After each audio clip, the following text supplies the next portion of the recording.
Welcome. I'm Kinetic Symphony. I hunt down and report on mysterious and weird, true stories, from glitches to the paranormal. This is my monthly compendium for the month of February 2022. Case file number 508, written by Kitty, Secrets of the Passing Blue Lighter. During the summer of 2019, I picked up my friend Shayna. We were driving down the road and I lit my cigarette with my blue lighter. I made it a point to tell her not to lose it if she uses it, because it's my only one. She said it was good and she didn't need it, and so I just put it in my lap and kept driving. We get down the road and I have to relight my cigarette. I reached down for my lighter in my lap and it was gone, absolutely nowhere to be found. She tore my car apart as I tried to pull into Winn-Dixie, which is where we were originally headed. I get parked, hop out, look at my seat, and everywhere, no lighter. Flash forward, we are coming back to the car after picking up what we needed, get buckled, start driving, get down the road, and that dang lighter is sitting in my lap. How it got there is beyond me, and she was absolutely stunned too. To this day, I cannot explain how that happened, where it went, or how it managed to make its way back into my lap. Case notes, file number 508.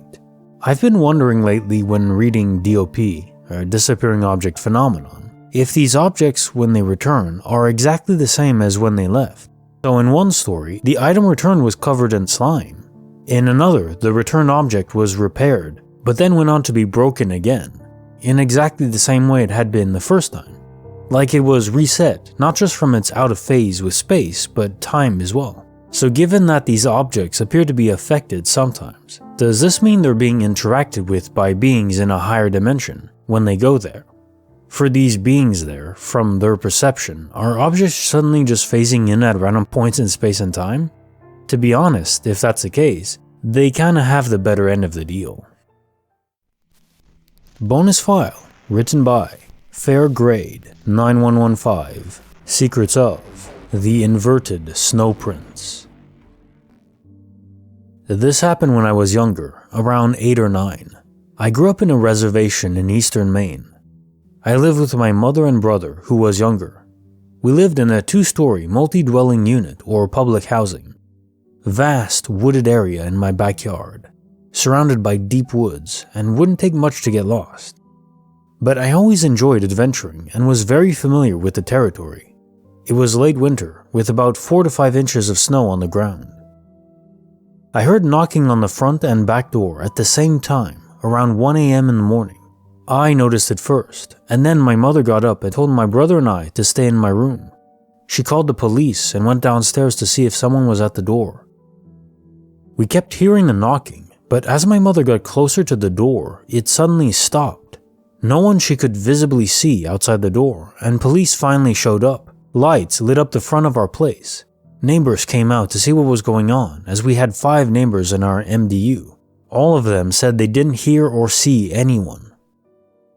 Police searched around the property to see if anyone was hiding or ran off, but they didn't find anything. A cruiser stayed in our parking lot for the majority of the night in case anyone comes around again. Sunrise came and the officer had left early in the morning. My mother and the next door neighbor went outside. I assumed to talk about what happened.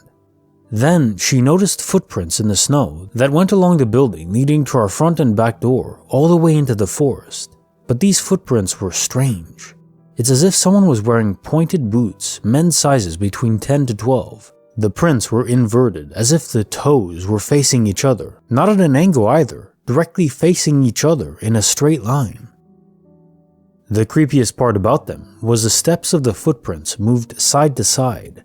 Toes were inverted and looked as if they jumped, like that side to side in a perfect straight line leading into the woods. My mother didn't say anything about them till later on in life when I was older, but I knew they were there. It was obvious. I know what you're thinking. Maybe someone was playing a prank or faked it. There were other footprints in the snow around the strange ones, but only around the building.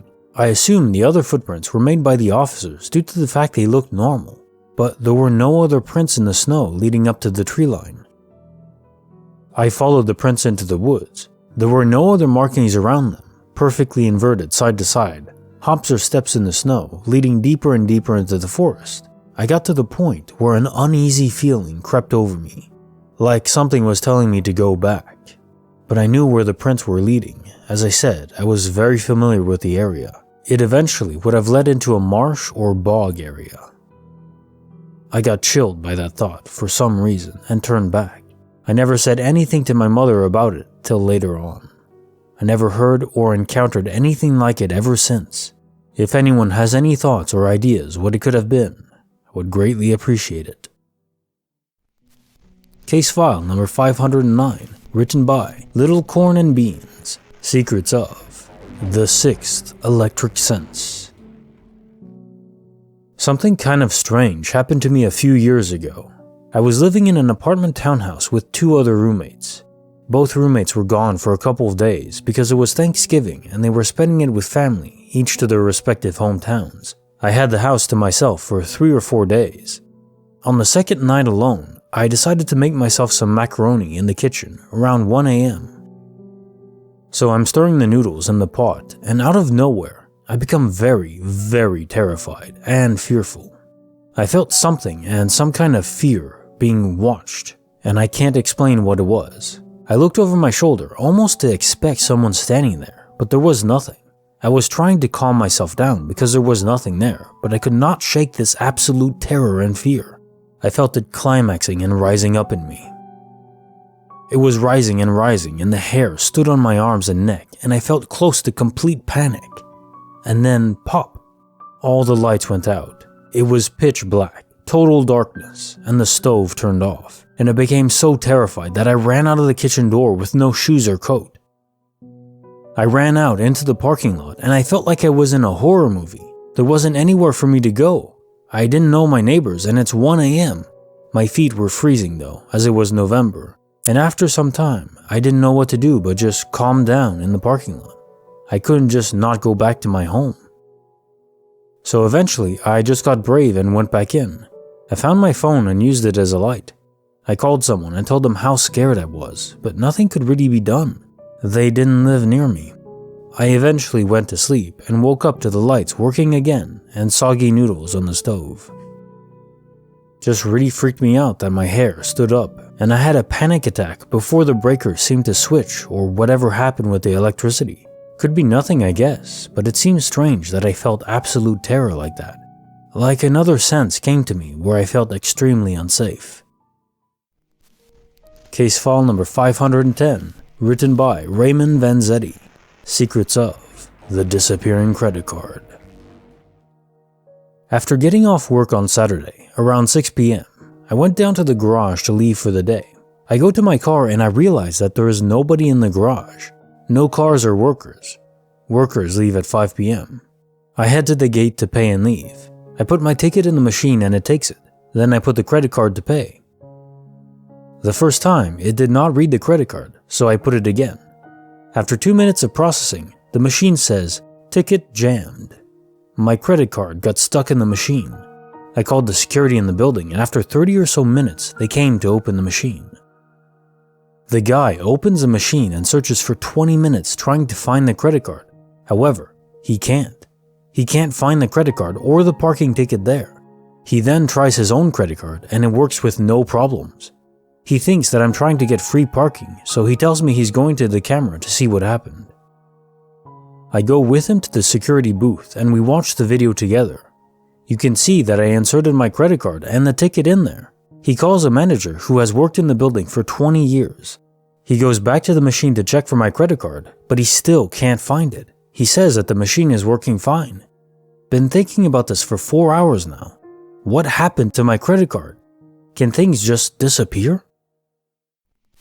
Case file number 511, written by Das Tortegot. Secrets of the Silver Car and the Tall Man.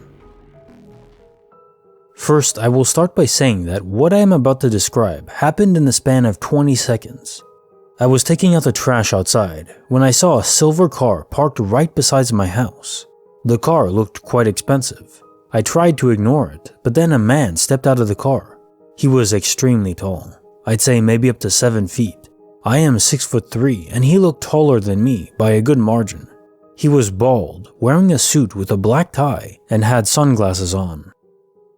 The moment the man stepped out of his car, he started walking towards me and smiled at me. I was going to go talk to him to see what he wanted.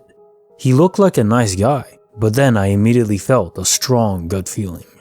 It told me to run. It told me to get the hell away from him and run. I ran as fast as I could to the house and locked the front door.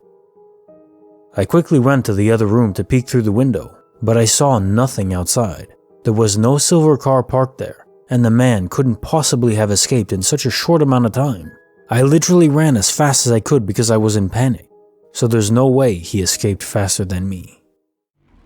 Case file number 512, written by Brandon the DJ. Secrets of my Husky, gaining 100 IQ points. One day I was taking a shower at my flat. Everyone was gone and it was just me and my roommate's Husky. I was in my shower, just casually enjoying the warm water, and the dog started barking a ton. At first I assumed someone was probably at the door, so I got out and began to put a towel on, just in case someone was actually at the door. While I was doing so, the dog was barking more and more, but then the barking changed into perfect English, and the dog was yelling these words: "I just want to be let outside, please let me out." I literally backed away from the bathroom door and exclaimed, "What the hell?" I ran outside the bathroom to see the dog barking with his paws up on the back door. He turned back and looked at me and started barking some more. I let him out and just sat there, utterly stunned. Case notes, file number 512. Dogs are incredible creatures, loyal, full of energy and joy.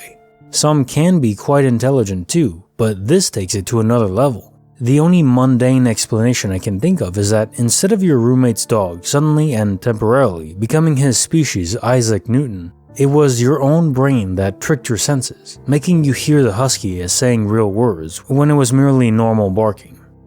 Of course, truly hearing words spoken would not be normal at all in this context. I've never even heard of a disorder like that, so it's not likely. Still, what could this mean? An animal suddenly gaining speech would be extraordinary. Reminds me of that genius dog in Back to the Future. Einstein was his name, if I recall. Fitting. Perhaps your roommate's Husky will help solve a time paradox too, at some point. Bonus file, written by Automatic Anxiety 739. Secrets of my childhood home in hell.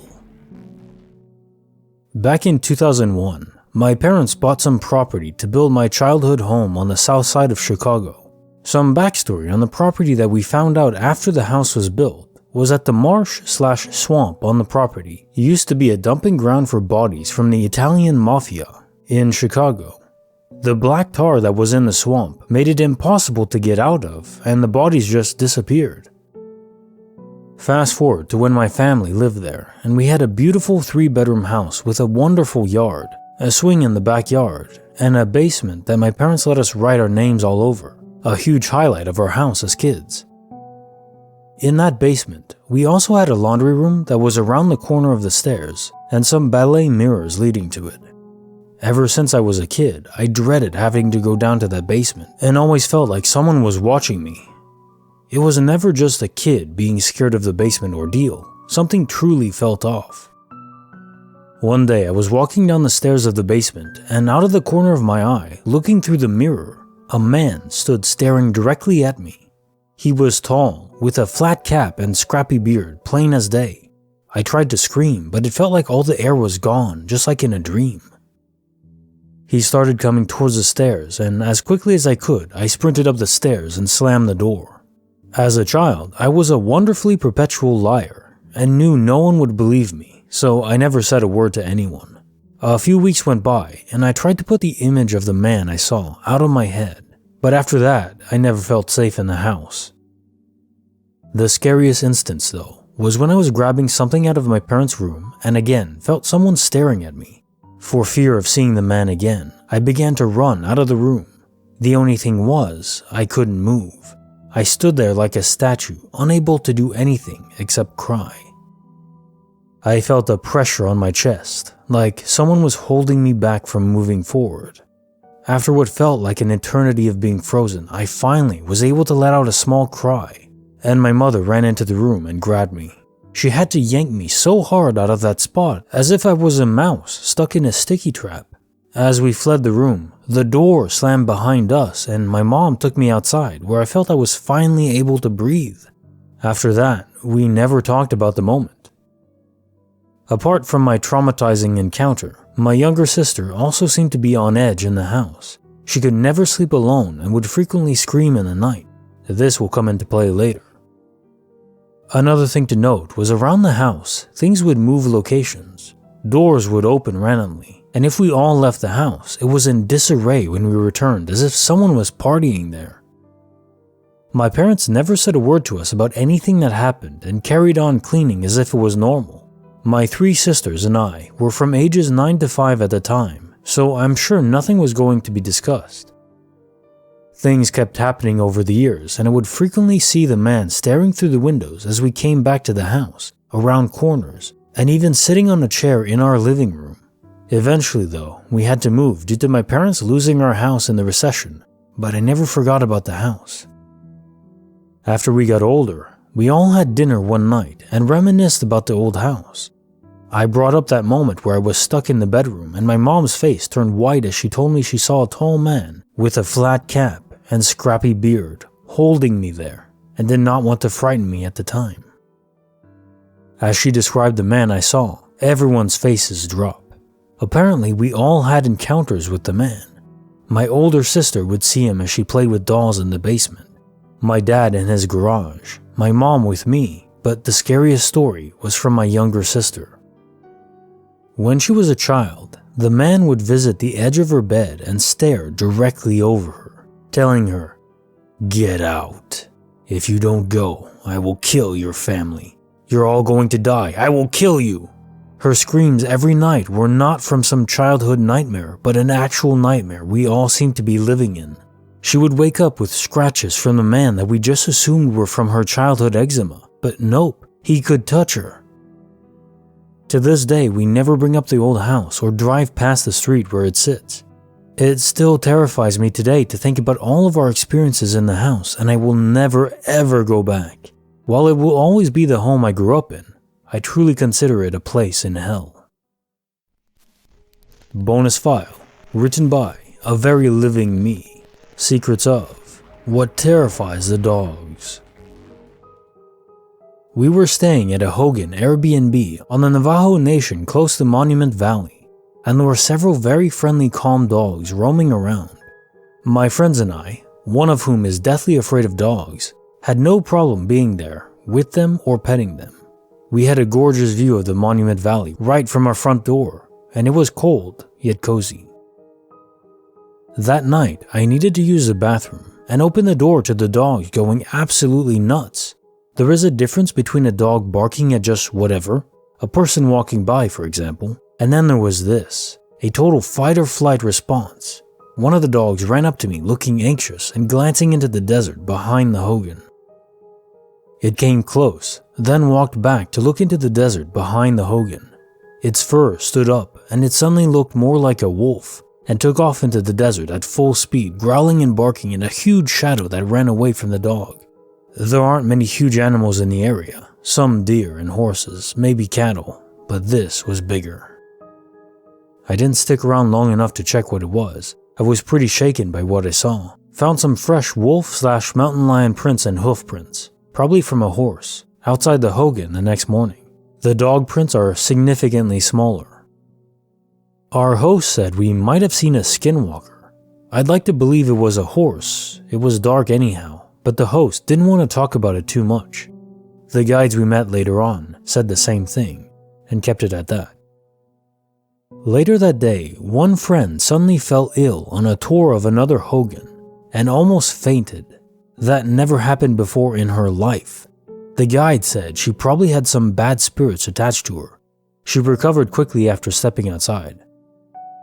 I also believe I heard native chanting shortly after the incident. I had gotten a phone call around the same time, around 2:22 a.m. That would have put the Skinwalker experience at around 2:15 a.m. That's all. It was a really wonderful trip overall. I'd go again if I could. Case file number 513, written by Brandon the DJ. Secrets of an Extra Life from McDonald's.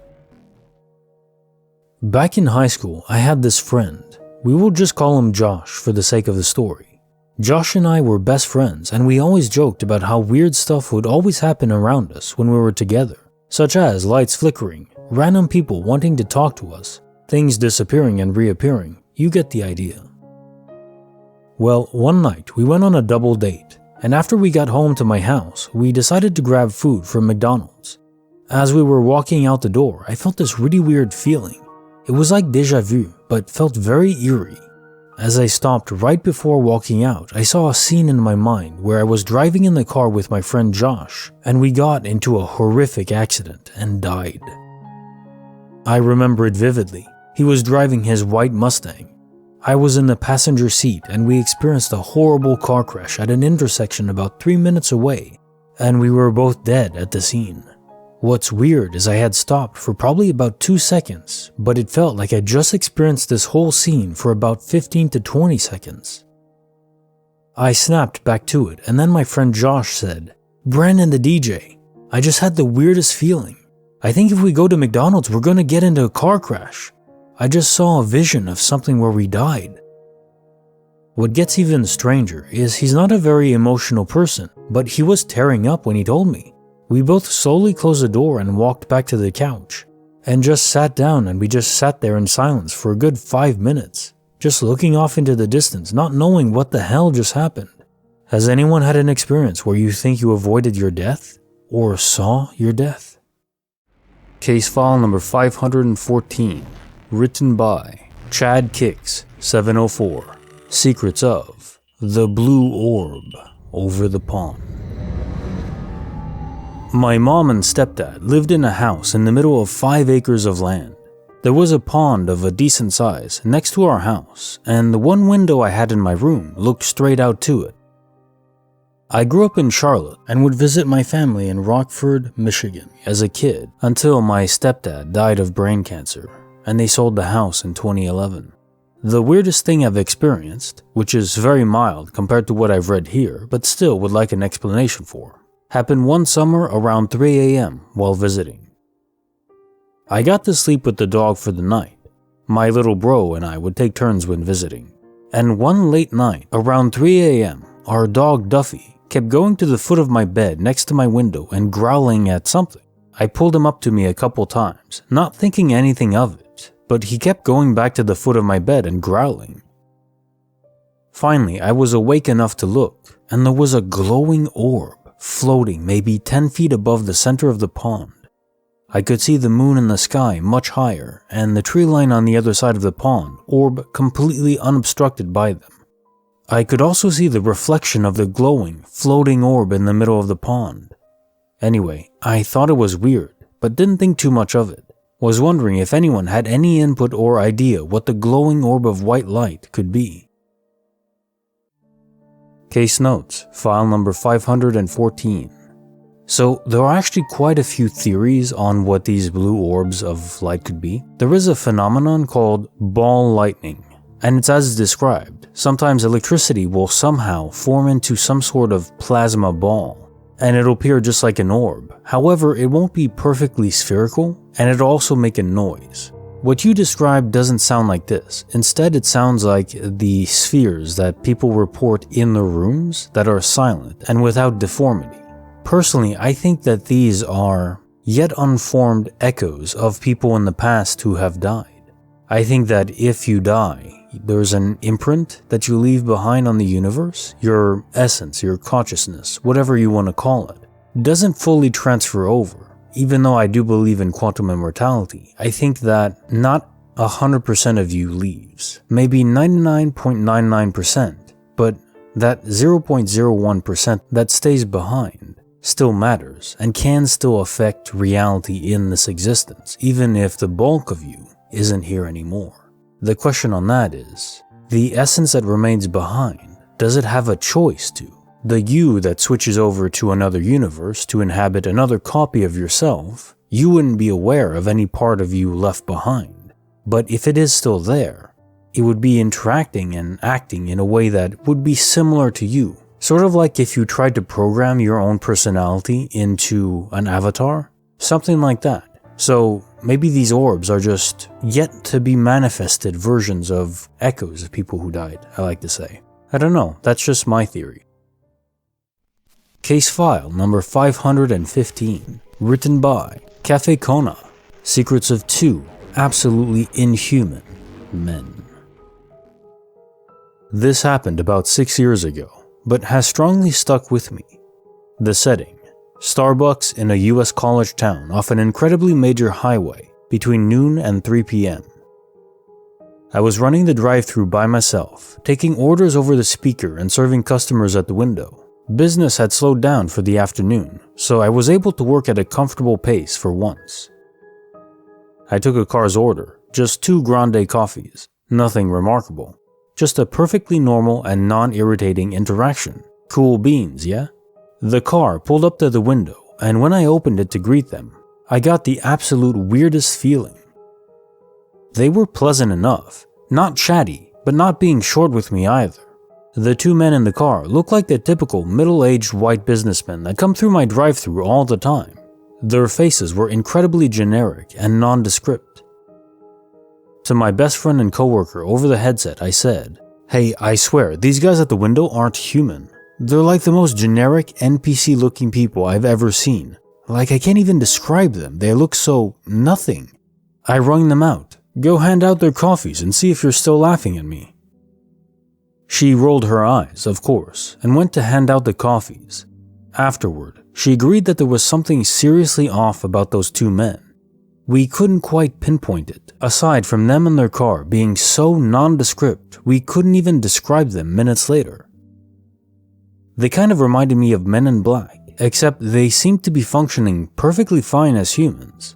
I would have thought it was just having a weird day if my friend, who misses no opportunity to roast me, hadn't seen them too and agreed with me that they didn't feel human. So is this a thing? I get pretty deep into supernatural rabbit holes and don't know what they could be or possible explanations besides boring looking guys gave me the heebie-jeebies. Creepy file number 5, written by Reckless Lovely, Secrets of the Mystical Store. I have no one I can comfortably talk to about this for answers, so I'm posting it here because I hope someone will take me seriously. Me and my friend, we'll call her Naomi, went to an antique store a few days ago, and as soon as we got inside, she said something felt off. She can't figure out what it is, but there's just a general feeling that something isn't right. Gut feelings aren't something I really believe in, so I just told her everything was probably fine and we continued into the store. Naomi kept looking over her shoulder the whole time, not in a frightened way, but more like she had her guard up and was on the lookout for anything that could go wrong. Whether that be a bookshelf falling over or someone having a heart attack. She says she's psychic for that kind of thing, but again, I'm a big skeptic. There is one thing I find strange though. I keep seeing someone out of the corner of my eye. I always notice them just a split second before they leave my line of sight, behind another shelf or around another corner. You know when you think you see shadows right at the edge of your vision, but nothing's there when you look? It was that exact sensation. But I know someone was standing there. It wasn't just my imagination. It wasn't necessarily threatening yet, but still a bit curious. Here's where things get weird. Naomi and I are pretty good at sticking together when we go to shops like that, but we occasionally do go off in different directions. Normally, we'll at least give each other a heads up if we're splitting off to different sections, but at some point I turned around and she was just gone. No warning or anything. Initially, I thought it wasn't a big deal because I figured she'd just turn up sometime. So I'm by myself in the back part of the store, and it's full of candles and astrology-themed stuff. I thought I was alone, but when I went to leave that section, there's some woman standing right behind me. Immediately, I just get a weird vibe from her, and was super uncomfortable. Like she was just standing there a little bit closer to me than a normal person would. I stepped out of the way because I thought she was trying to get past me, but she just got even closer. It put me on edge enough that I started to hold my keys between my knuckles. Before I could tell her to back off, I had the sensation that I was falling asleep. Everything in my brain just started going fuzzy, and it was getting harder to think. Next thing I know, I hear Naomi saying my name over and over, and I wake up, still standing in the exact same spot. The woman wasn't there anymore. I asked Naomi what happened, and she said she had been trying to get my attention for 2 minutes. Apparently, I had just been staring blankly ahead as if I was hypnotized or something. I remember none of those few minutes. It's all completely gone, like I was literally asleep, standing up with my eyes open. I asked if she'd seen the woman, and she just got this super serious look on her face and asked me, "Did she say anything to you?" I said I didn't hear her voice, but was also a bit unaware of everything for a few minutes, so I just said that I don't remember. Naomi took my hand and walked us straight out of the store, and she would not let me talk to her about it anymore. She was really freaked out, to the point where she even checked the backseat of her car before we got in, like she was making sure no one was hiding. She barely spoke the whole drive back. She dropped me off at home, and since then, we've only texted. But she will change the subject every time I try to bring up what happened in the store, and she'll do everything she can to talk me out of going back, like my life depends on it or something. I've been left without answers for this really weird encounter, and I needed to tell someone about it. If not for answers, then just for someone else to hear it and take me seriously. I know how all of it sounds, and I'm pretty sure most people in my life would think I'm crazy or something. I know I would assume my friend was crazy if they said the same thing to me. In terms of theories, I have nothing good. I don't think the woman drugged me, because I can't find anything online about any drug that just incapacitates a person for 2 or 3 minutes before instantly wearing off. When I regained awareness, it wasn't like a gradual thing. It was like Naomi flipped a light switch. I snapped back too. I don't think any drugs can do that without some other side effects. The other thing I thought of was that it would actually have been some sort of hypnosis, but I'm pretty sure that also doesn't make any sense. From what I can gather, it seems like someone has to consent to being hypnotized for it to work. You can't just go up to a random person and hypnotize them without warning. And maybe this is just me being cocky, but I feel like it'd be pretty difficult to hypnotize anyway. Just to be clear, I don't take any drugs and I don't drink.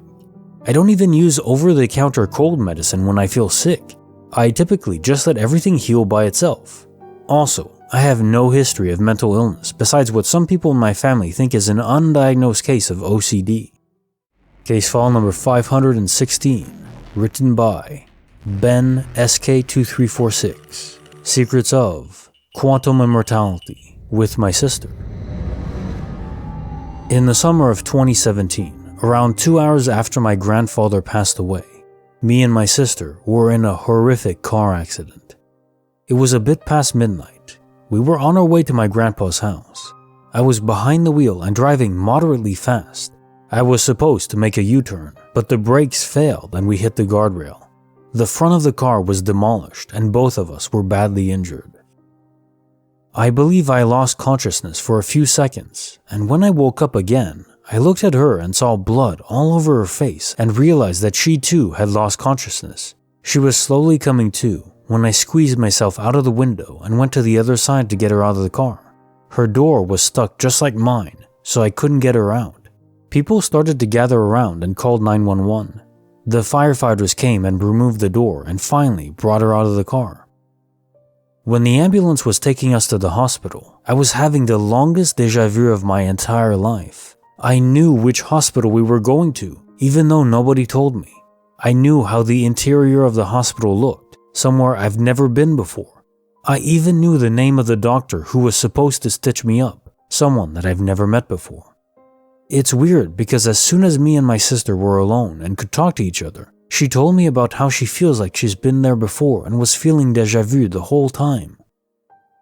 It might seem normal for people who've suffered head trauma to experience these kinds of things and read too much into something that isn't actually there, but it's a lot more weird than it seems at first glance. I believe that both of us died on that timeline, but for some reason our consciousness switched into a parallel version of ourselves in another universe. And the constant feeling of déjà vu was because of our consciousness setting into the bodies of our alternate selves, with the original consciousnesses still present, which caused the feeling of experiencing everything twice.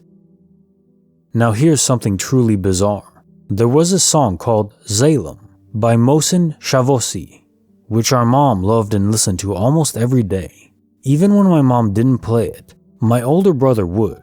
It was kind of a signature song in our home back in 2005 to 2007 and 8.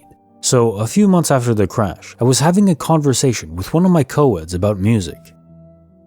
She was, without a doubt, the #1 fan of Mohsen Shavosi, to the point that we used to call her Shavosist. She was talking about her favorite Shavosi song, and I just remembered all those years of listening to Salem. I said, "Yeah, he's a good singer. My mom loved Salem. She used to play it on repeat until someone became sick of hearing it." She frowned, looking confused, and asked me about the song that I just mentioned. She said that he doesn't have a song named Salem. I thought maybe I got the name wrong, so I sang the chorus. She shook her head and again said it's not Shavoshi's song. She named Farok as a singer. I swore that the song I used to listen to was Shavoshi. His voice is unmistakable. There's no way I'd be wrong about that. So she asked me to send her the song. Obviously, I didn't have our old computer in which the song was stored on, and I couldn't find our old Shavoshi mix CD. So I googled it, and no matter how much I looked, I couldn't find it online. I even searched for the lyrics and only found the song Salem by Farok. I thought maybe it's the same song and I was wrong all along, so I downloaded and listened to it. But the song by Farok can't be more different from what I remember. Sure, it was the same lyrics, but the melody and genre of it is completely different. So I asked my mom about it, and guess what? She never heard of it, nor did my brother, who gave us the song in the first place. They had no recollection of that song, whether it's Shavoshi or Farok. On the other hand, my sister remembers it. I sang her the chorus, and she said it was Shavoshi's song, absolutely. Somehow, she and I have memories about a song which doesn't even exist in this world. I don't know why or even how it's possible, but I sincerely believe that we moved through the dimensions when we were both unconscious after the crash. I've heard stories that happened to other people which are similar to our experience. I don't want to get into it too much on this one, but I think it has something to do with my grandpa's death. Maybe we were supposed to die that night, but his death caused an event which led us to moving onto another universe where we didn't die. Case file number 517, written by KSJ15831. Secrets of going insane over a blue pen. I would like to preface this by saying I've never believed anything I read on the sub. In fact, I never believed in glitches, Mandela effects, or such. Today, however, something happened, and it is driving me insane. This happened on the 12th of January, Wednesday, which is the day I'm posting this. 2 days ago, I bought some pens on my way to college. 4 pens, blue, red, and 2 black pens, sealed inside a package. Once I got to class, I tore the package open and messily pulled out a single blue pen. I remember I distinctly tore open the package. Since it made so much noise, my classmates looked at me. After the class was finished, I tossed the pen and the package into my backpack separately because the package was basically useless after I tore it open. Now come today, and I went to the same class. When I tried to find my pen, I found it back inside the package. The package was completely sealed. I was beyond shook. I turned it over and over, trying to find the hole that I had torn in just 2 days ago. None existed. There was no way to get the blue pen out, not to mention how it couldn't have so neatly gotten back into the package by itself to begin with. This has been driving me crazy. I know I'm not crazy because the thing that I wrote with my blue pen still existed in my notebook. It couldn't have been a different pen since I literally did not own a single pen for 2 years, ever since most schools went online. And there were just those 4 pens in my backpack. I even turned my backpack inside out, trying to see if there was another blue pen, but nope, just 1 pen. The pen broke out of the package twice. I'm going insane. I've been obsessing over this. I can't stop thinking about how crazy it is. I live alone. No one could have placed those pens in my backpack. Creepy file number 6, written by Anonymous. Secrets of tap, tap, tap. This happened last summer. It was around 11 p.m. and I was sitting at my dining table typing away on my final paper for the semester. Behind me sits my kitchen and a big window that overlooks my backyard. This backyard was surrounded completely by a 6-foot vinyl privacy fence, and inside that fence was a little garden I'd been working hard on. Lots of cute flowers and a little pond. I was proud of it and would leave the blinds open so I could take in all my hard work during the day. I was caught up in my paper that was due by midnight, and since it was late, the dogs were snoozing away nearby. My concentration was broken by a very sudden, very loud, and very deliberate. I froze completely, and it dawned on me I'd never closed my blinds. All my interior lights were on, and we know how that works. Whoever was tapping could see me perfectly, while I could barely see outside at all. Weirdly and inconveniently enough, my dogs, who normally bark at the slightest noise, were still sound asleep. It took me about 5 minutes to muster the slightest ounce of courage to turn my head just enough to see the window in my periphery, only to hear a loud crunch and another couple of taps, just a little bit lighter. Nope, to hell with that, no need to look. The last thing I needed was to see a face pressed up against that window. To my left was a door to the carport, which led to the backyard. The handle was within arm's reach, and I wouldn't have to look at the window to open it. I called my dogs, and they jumped up as soon as I turned the knob. I guess the watcher realized what I did. About 30 seconds passed, and I heard a couple more crunches, then a very loud thud. If you've ever heard a vinyl fence being smacked against, it's a bit distinctive, and I knew they'd jumped it. My dogs finally went nuts, and I ran to the window near the thud. Lights off and blinds closed there, thankfully. I caught a quick glimpse of a leg disappearing behind the corner of my neighbor's house. I stayed up until dawn with my metal baseball bat and one of those giant, sharp grill forks. With the fence and dogs, I always felt safe. How they got back there so quietly, I'll never know. I've lived here my whole life and never had anything happen, so this has shaken me. Whoever that was wanted me to know they were there and definitely wanted my attention.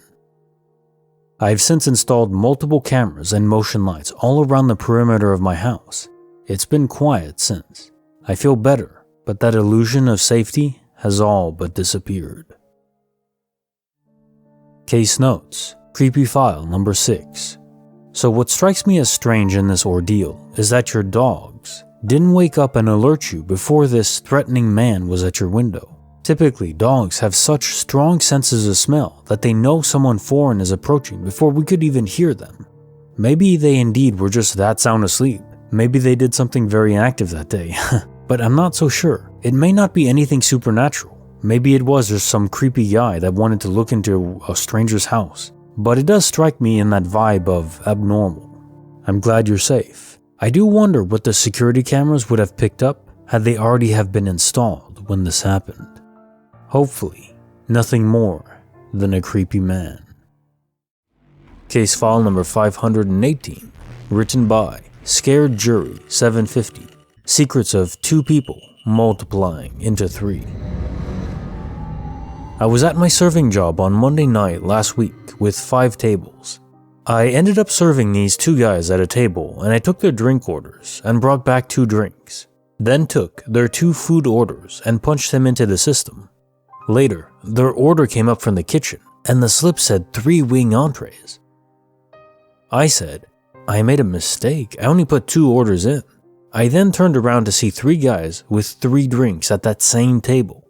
I walked over with 3 plates, totally confused, and even said to them, I think I just glitched. For some reason, I thought there were only 2 of you here. They laughed it off and said, nope, it's 3.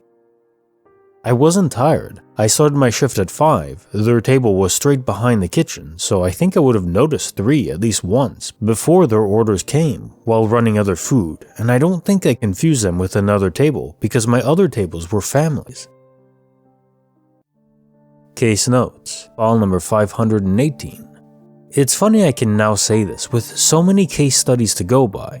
I think what happened is as simple as you somehow died spontaneously, which does actually happen, and then you guys know the drill. Your consciousness zipped over to another universe and voila, quantum immortality.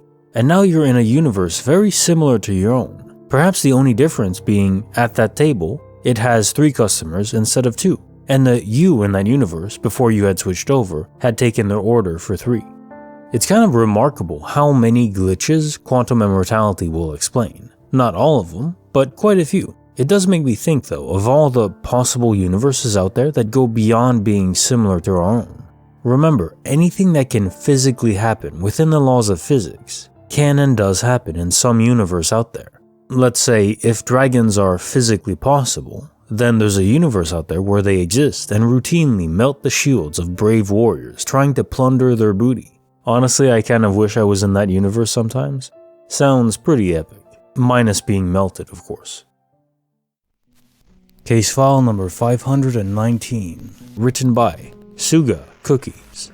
The universe collecting its debts. I was 19 in October 2012. 3 friends and I were going to an 80s retro night. We decided to meet up instead of going to a friend's to get ready and go together, which meant no pre-partying was involved for me, as I am a social drinker. It's not fun by myself. I was dead sober until after the point of the story. Using purses or wallets is not my thing at all, so I only had my phone, keys, and debit card. I secured my card and keys into the front button pocket of my band patch denim jacket. This jacket has no, and still has no holes in any of the pockets. It's the one thing of my teen years I choose to keep because it kept well. We had this first one there gets the first round joke that we listened to sometimes, and I got there first, of course. It was payday, and I figured since there were only 4 of us, it wouldn't break my bank as we always ended up spotting one another as the night went on. We got to the bar to pay for our drinks, and my debit card wasn't in my pocket, but my keys and a crisp red $50 bill folded neatly in its place. I'm baffled at this point, as I know I didn't get a chance to stop at the bank to pull out any money, and worried that my debit card is now missing, I checked every single pocket on my outfit anyways, but it wasn't there. I didn't want to make a big deal about it, as there was a long line behind us and the night had just begun. Though I was truly freaked out, as this was also a new series of currency notes that just hit circulation. In Canada, our 50 note changed in 2012 to this, and it only stuck out to me because I'm a cashless person. The last time I had money out was at least 2 weeks prior to that night. It was paper money, not the polymer syrup smelling stuff, and it was already spent up. I paid with the new bill anyway, without ever thinking to really inspect the bill. I got home that night, and my debit card was still sitting in my wallet on my bedside table. My online bank account only showed my payroll deposit. There was no $50 withdrawal or any other transactions the day before. So where did it come from? 2012, I decided to just say, "Thanks for the free money, universe," and thought nothing more of it. Fast forward to October 2020. I still have this jacket hanging up in my closet, but I've since moved to a rural community. I've seen my jean jacket hanging up in my closet and thought, hey, it's been a rock of ages. And due to my own stupid pun on the Def Leppard patch I had on it for nostalgia. Dumb, I know, but I was happy it still fit, and out of habit, I checked all the pockets for holes. There were none. If there was, I would have chosen a different jacket. Being on a budget, I carefully folded a $50 bill I took out the day before and put it in the front pocket of my jacket with my key, and phone in the hand pocket. I had been conflicted about bringing my debit card, so it was out on my desk and I left it there. At a grocery store in a nearby town, I get to the counter and reach into my front pocket. No bill. But now I had my debit card tucked away with my keys. Freaked out, but thinking I must have just changed my mind last minute as I needed gas on the way home, I just paid for my groceries with my card and assumed the $50 bill was left on my desk instead, since it wasn't anywhere else in the car. I only checked because as an anxious person, I tend to check I still have my money in my pocket periodically, even if it's a zipper pocket. I had my money in the store the whole time until I got to the counter. So weird. When I got home, the money wasn't on the monitor but my credit card. Weirder, I checked my bank account app and it said right there that I had withdrawn $50 the day before. 2020, I could only say, "What the hell, universe?" and thought nothing more of it until last week when I started binge reading this subreddit. I just feel so detached right now, since putting these two seemingly separate events together in a way where it makes both complete and no sense at all. There is a fitting symmetry here, but the how doesn't make any sense. I'm now super wary of finding money in old clothes because in my mind now it's likely all the cash I thought I had lost over the years. What even is this reality? Bonus file, written by Cherry BXB, Secrets of the Single Slash. I live in a rural place and in a heavily wooded area. I've always felt totally safe in the woods, even at night. I used to go for night walks all the time. I'm not really a skeptic. I do believe in some paranormal things, though I've never had an experience until this one. Regardless, I still always try to find the most logical explanation, and I don't often feel scared or unnerved by things. This experience, however, really freaked me out, and I've been thinking about it ever since it happened. So this was a few weeks ago. My parents had gone to bed, but I wanted to stay up late, so I settled into the living room to read. Our living room has these giant windows almost covering the entire wall. I left the blinds open and turned on one lamp and sat right by the window. My elder dog, who had already been let out to go to the bathroom for the night and was back inside, started pacing the house and barking and wouldn't settle down. This is unlike her. She's super old, so she usually goes right to bed, and she knows not to bark in the house like that. We let her out again and she went right back in. We gave her some food, and for about an hour, she kept pacing and barking. She wasn't even barking at the windows or looking outside. She just paced up and down the halls and barked at nothing in particular. This kind of weirded me out, but I just shrugged it off, and then she finally settled down to sleep in my parents' bedroom. About 20 minutes later, I was reading on the couch by the window with my cat when I heard an animal walking outside. I only heard it take a few steps. It sounded large, and I figured it was probably a deer. My cat jumps up and acts super interested in what's outside, pacing up and down the windowsill and peering out there.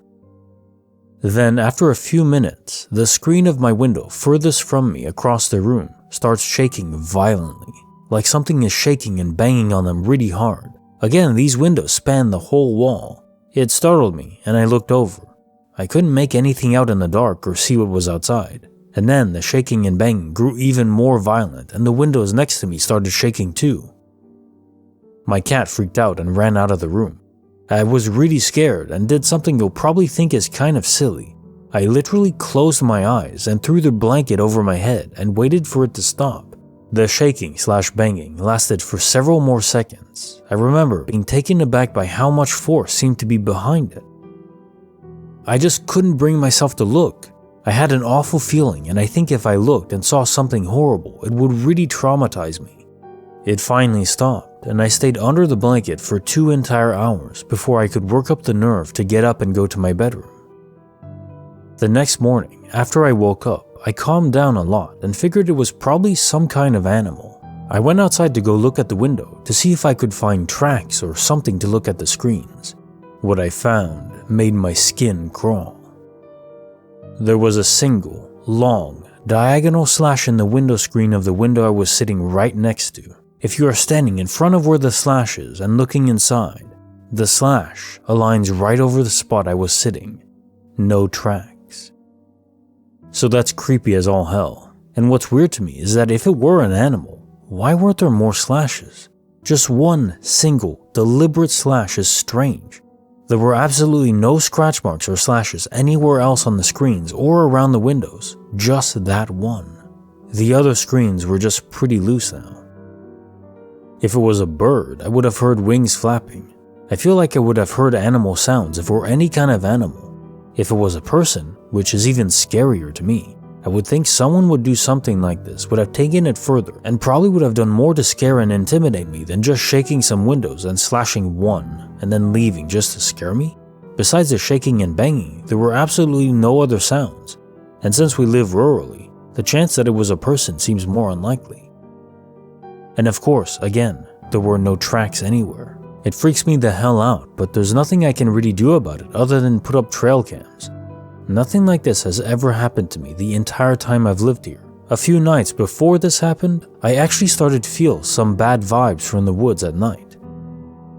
To be honest, like I said, I am normally very at ease with them, but I was out smoking a few nights before in my backyard and just felt like I was being watched and something was just making my skin crawl. And I had been avoiding going outside at night again, and then this happened.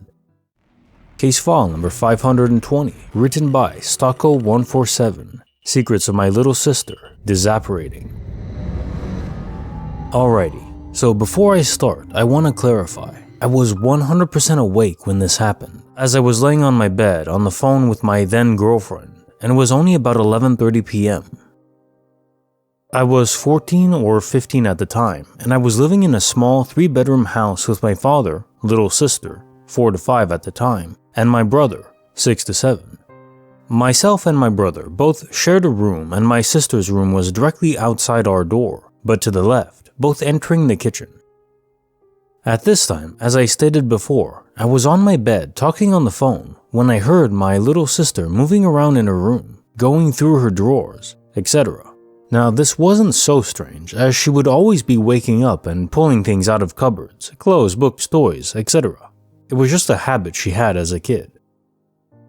After a few minutes of this, I see her walk past my door wearing a long white nightie into the kitchen. From this point, she is out of our sight, but floorboards are real noisy, so I can tell where she goes. She moves some dishes around and then walks further into the lounge room. At this point, I assumed she went to the toilet, but after her not returning to her bed, I thought she had gone and sat on the lounge. Another one of her habits she tends to do when she wakes up late at night. So, not wanting her to get in trouble, I tell the person on the phone I'll be right back and proceed to go put her back to bed. But when I go to the living room, she isn't there. I check the bathroom, not there either. Strange. On my way back to my room, I double check her room, and there she is in bed, fast asleep, wearing a dark purple pajama suit. So I don't know what I saw that night, but it definitely spooked me.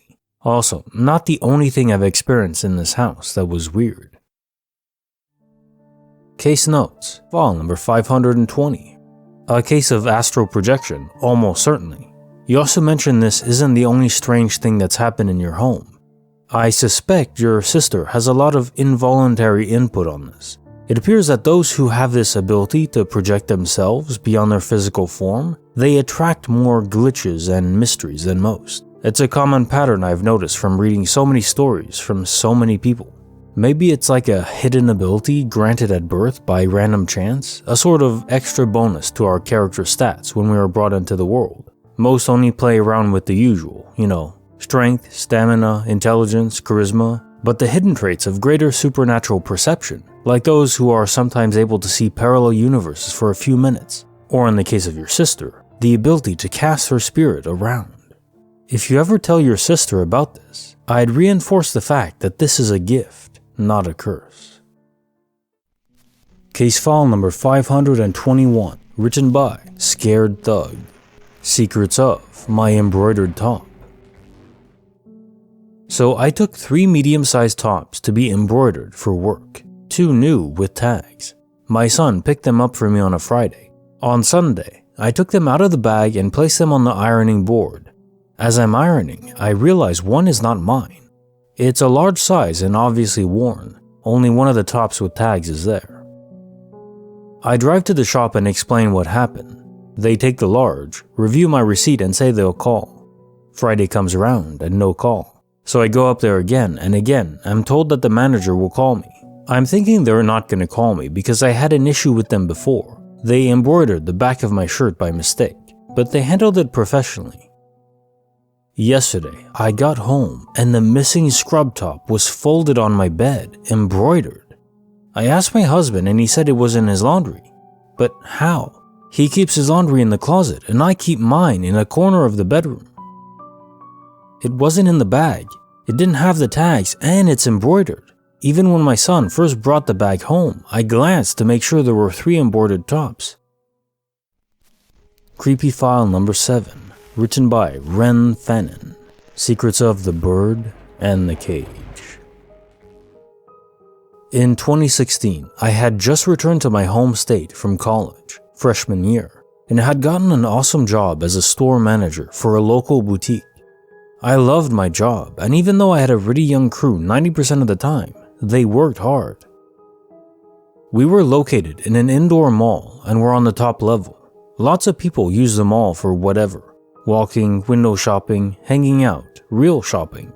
I love meeting new people, so honestly I enjoyed it. The night it started, I had my favorite two girls with me who were 17 and 18. We will call them A and M. They only worked a few hours at night throughout the week, but they were so sweet and fun to be around. So the night started like any other. A was putting out new stock, M was helping a customer, and I was fixing up the denim wall. My phone rang and it was my mom, which was weird. She never bugs me during work hours. So I answered and asked what's going on. She replied and told me about how she had just watched this news story about human trafficking taking place around the area of the mall. They had caught a bunch of guys trying to force two girls into their truck, and that led to them finding 4 more girls at a house. She was telling me she just felt like she had to tell me right away so I could keep an eye out, but also watch out for my younger girls. I remember telling her thank you, and I'll call her on my way to my car later. Not 2 hours later, A walks up to me and starts folding pants silently. She's never silent, so I asked what's up, thinking maybe she didn't feel well. She looked at me and very quietly said, "They won't quit staring. It's creeping me out." I looked in the direction she tipped her head to find a group of young men, likely late 20s, just standing outside the shop windows, staring, pointing, and talking to each other. I told her I'd keep my eye on them, and thank you for telling me. To get both girls out of their eyesight, I sent them to clean up the stock in crew rooms in the back. I started doing nightly closing paperwork when one man came in. He looked around for a minute and came up to the checkout and asked me why I hadn't greeted him. I said I simply hadn't heard him come in and apologized, then asked how I could help him. He ignored my question and asked where the other 2 girls went. I lied and said I sent one home and the other was doing inventory in the back and that I'd be happy to help him with whatever he needed. He just stared at me for a whole minute before simply smiling.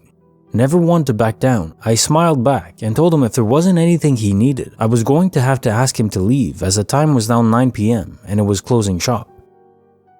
He didn't move to leave and instead looked down at my name tag. My name is Wren, pronounced like Wren the bird. What he did next creeped me out and nearly made me sick. He looked me in the eyes, smiled and said, "Aren't birds usually kept in cages?" Then he said he would see me later. Winked and left. I texted the girls to stay in the back and I called mall security. Luckily, I knew the officer they sent and he was a good friend of mine. He came in the back door and I explained everything. I had him walk them out to their cars immediately, one at a time, and he came back to get me too. I was finishing up paperwork. He was standing next to me when he told me not to look up. I asked why, not once stopping my work. He told me they were walking by outside the shop front again. They freaking waved to the security officer.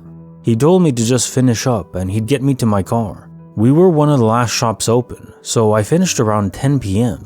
and then had the security officer walk me out the back way and to my car. He told me to get in and lock my doors. He actually followed me out to the highway to make sure I wasn't being followed. I learned later the 2 other officers had done the same for my girls. I talked to my mom the entire drive home. I got home safe and immediately called A&M. They were home safe too. I felt so much better knowing that. I told them they were going to take the next few days off, then would go to our sister store the town over for a few weeks. Next, I called my district manager and other store manager and explained what happened. I was sent to a different store as well, and it all ended there luckily. But I have never been so creeped out and worried for my coworkers' lives as that night. It still makes me ill to think about. I'd never disliked my name until then. Bonus file, written by Sweatshirts Galore, Secrets of the Eternal Darkness. I was around 16 when this happened. It was Thanksgiving Day and my sister was curling her hair. I got overheated and blacked out, hitting my head on the tub as I was falling down. No blood or concussion. I was essentially fine. Into the blackout, I woke, feeling weird. I had wanted to continue sleeping for what felt like forever, but I couldn't. I got up and looked around. It was nothingness. But I felt something near me, behind me, darker than the darkness surrounding me, the nothingness. In a voice, it communicated with me. It asked me if I was ready. It didn't speak though. It transferred its words into my mind, interestingly enough.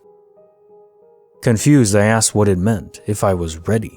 It asked me again, those same words. Are you ready? Then the realization hit me. I started screaming and crying, waking myself up, actually waking up, only to find I was no longer in that darkness. I was instead on my bathroom floor.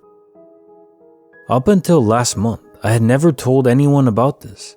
I recently remembered it, but before I blocked it out because it was so very traumatic for me. Believe what you wish, but this is my truth. To this day, I'm still scared of the dark. Case file number 522, written by Delicious Sort 7875. Secrets of my 5-year-old, the Master Ninja. My children swapped beds. Not possible. I did ask my son if he helped her. He said no. I tried to ask my daughter how she got up there. She said simply, I don't know. When I asked again, she became a little annoyed and said it again. I don't know. So I decided not to push it with her. Our bedrooms are right next to each other, and it was silent. Both our bedroom doors were open. I would have heard even the slightest noise. There's just no possible foreseeable way for me to not have heard anything. If my boy helped, they would have talked to each other. There would have been noise from the bed itself, from the movement. I'm just at a loss for an explanation. The glitch. We recently bought a new bunk bed, and although my daughter, 3, has her own room, she prefers to sleep in the room with her brother, 5. My son usually sleeps on the top bunk, unless he's watching a movie before bed, as you can't see the TV from the top bunk. Occasionally, my daughter asks to sleep up top. My son isn't too fussy, so they alternate. However, my daughter cannot climb the ladder herself. She never has been able to, and is too scared to try when we try to teach her. So we need to lift her up to get her into bed and bring her down when she wakes up. Last night, I specifically remember putting my daughter to bed on the bottom bunk. I recall because we were watching a girly movie before bed, and after switching it off, I laid with her and dozed off myself for a short while. When I woke, I gave her a kiss, stroked her head, and went to my room, with my husband already asleep in bed. About 20 minutes later, I was in bed reading, and I heard my daughter stirring. It's extremely common. She wakes most nights for a little sooking, complaining, but goes back to sleep with a little soothing. I went in and laid on the bottom bunk to soothe her. While rubbing her back, I heard her grizzling/sooking again, but the voice wasn't next to me, it was above me. I felt my child's head and felt my son's short hair. He was perfectly sound asleep and tucked in. I had to climb up to the top to settle my daughter. Again, she was fully tucked in. She settled back to sleep, but I was thoroughly spooked. It definitely couldn't have been my husband that raised her up, as I was with him the entire time, since I left my daughter asleep in the bottom bunk. I confirmed the movie that I'd paused on the credits and switched the TV off. It was indeed a girly film we could only have watched together from the bottom bunk. Case notes, file number 522. When your daughter exclaimed twice that she just didn't know what happened, to me this is striking of a slight trauma or perhaps just general fear. Like she's blocking out a weird event that happened, something she legitimately cannot explain. I'm sure you feel the same way regarding that. This is an unsettling thought, but what do we know has the ability to counter gravity? Alien technology, by so many accounts. If she had been abducted for a very short time, then quickly returned. Does your daughter sleep well, as in feel rested in the morning? This story is giving me the TNG Schisms vibes. One of my favorite standalone episodes of TNG, actually. The atmosphere, mostly from the soundtrack, but also the acting of Jonathan Frakes is superb. Sets you on edge. In it, mild spoilers. There are aliens that are able to cross dimensions and abduct people from their beds into their own pocket dimension from the Enterprise itself. The characters who are being abducted always feel unrested in the morning, like they closed their eyes and instantly it was time to wake up. No dreaming or REM sleep at all, leading to perpetual fatigue. Now, of course, that's just a TV show, but I do believe that aliens are there. I mean, it's kind of my thing. I love aliens, I love thinking about them. If they are there, they're studying us. They could easily wipe us out at any moment. We couldn't even defend ourselves. We wouldn't even be aware that we're under attack, really. So yeah, it's unsettling, but I don't necessarily think, if this is the case, that it's threatening. Bonus file, written by XLazX88X. Secrets of my mother, the master electrician. When I was around 8 years old, my parents divorced, which resulted in my mom moving away and my sister, my dad, and I moving to a new house across town. My dad lives in the house, my sister moved away 12 years ago, and I only moved out of my dad's place just last year. When we moved into the house, I remember I had felt very uncomfortable about sleeping in my new bedroom. Something felt very unwelcoming about it, although it was just a normal bedroom in the house built in the 1960s. Due to this uncomfortable feeling, I would sleep on the landing for the first few weeks, until my dad got sick of me obstructing the toilet and bathroom doors and told me I couldn't sleep there forever. I reluctantly began sleeping in my room, and the feeling went away. Fast forward to when I was 14 years old, my mom very sadly lost her battle with cancer, and it hit us all very hard. My dad had never stopped loving my mom, so he became very depressed for the second time since the divorce. My sister and I had a very hard time coping with the loss of our beloved mom at such a young age, and there were arguments with my mom's side of the family as everyone went through a really tough time grieving. Then, really strange things began to happen in the weeks following my mom's passing. It started with the kettle blowing one day, and the next, the fridge stopped working. A week later, our oven ceased to function and the iron exploded as my dad ironed our school uniforms. My dad called out an electrician who checked all the wiring in the house and confirmed there was nothing wrong with it at all. We were all very confused as to why all of these appliances had suddenly broken on us, as if things weren't hard enough to cope with already in a single-parent family. Then, my sister's PC power supply exploded the next week. I was home alone one evening, and as I stood at the top of the stairs on the landing, the light bulb popped above my head.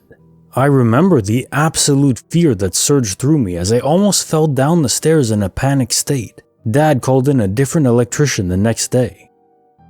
Nothing wrong with the wiring upstairs either. Everyone is becoming really bothered by these occurrences by this point. After all, how can this many electrical appliances seemingly fail for no reason at all, and yet there's nothing wrong with any of the wiring according to two different electricians? This leads up to the night I saw something I simply cannot understand. I remember I had gone to bed just like any other night. When I awoke around 2 to 3 a.m., I would usually sleep right through the night unless I needed to go to the toilet or maybe get a drink if I woke up thirsty.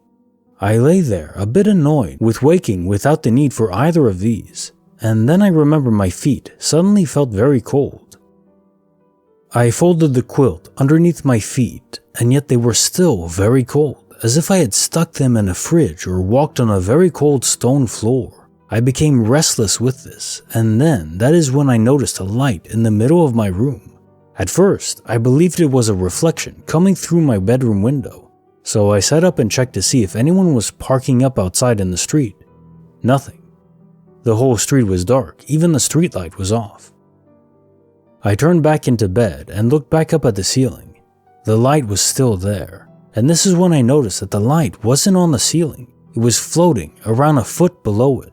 I stared at it for about a minute and then rubbed my eyes, thinking that maybe I was seeing something that wasn't really there after not being awake for long. But I was wide awake and the light remained floating there just below the ceiling. It wasn't an orb or a spherical shape, more like a small, flat, misty-looking patch of light. I got annoyed with trying to work out what this was and put it down to feeling tired, so laid back down in my bed and closed my eyes. I then felt the cold from my feet slowly shifting up my body until it reached my thighs, and then as I looked down at the foot of the bed trying to work out why I suddenly felt so cold, I saw it. At the foot of my bed, I saw a shape that looked almost like someone's shadow, but standing just slightly away from the wall. It wasn't facing me, but looking across the room, and the more I looked, the more I could see the shape of a silhouette of a face and body. I'm looking at the shape and staring at it in total amazement of trying to work out what it is I'm seeing. It's not flat to the wall like a shadow would be, but in the middle of the room I can see through it. It stands there for about a minute, and I'm thinking, is that a ghost? What is that? But I'm not frightened, and it doesn't make me feel threatened or that it's a malevolent presence. I was just sat there in complete disbelief of what I am seeing and amazed by it. The figure then, very slowly, as if hovering, moves across the bottom of my bed towards the other side of the room. I can then see it isn't black like a shadow, but in fact an almost translucent dark brown, almost like a dusty window. It's very hard to describe just how it looked, but that is the best I can try to explain its appearance. As it moves across my room, I watch it pass in front of the ajar door where the landing light is shining against the wall, and just like that, it's gone. I can't believe what I've seen, and I'm left sat up in bed, wide awake, amazed and stunned. I suddenly notice my legs don't feel cold, and that the light that was hovering below the ceiling is gone. I sat up for about an hour, trying to work out what I had just seen and experienced, and tried to go back to sleep, but was unable to from excitement. Eventually, I did fall asleep. I remember excitedly telling my sister about this the next day at breakfast, and she looked at me shocked before then telling me that she had heard someone whispering her name a few times while she was in bed several nights previous.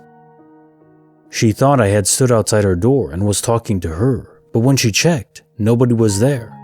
My dad told me years later that he would lay in the living room on the floor watching TV late at night after Mom passed away, and felt as if someone walked behind him and noticed it suddenly felt cold whenever this happened.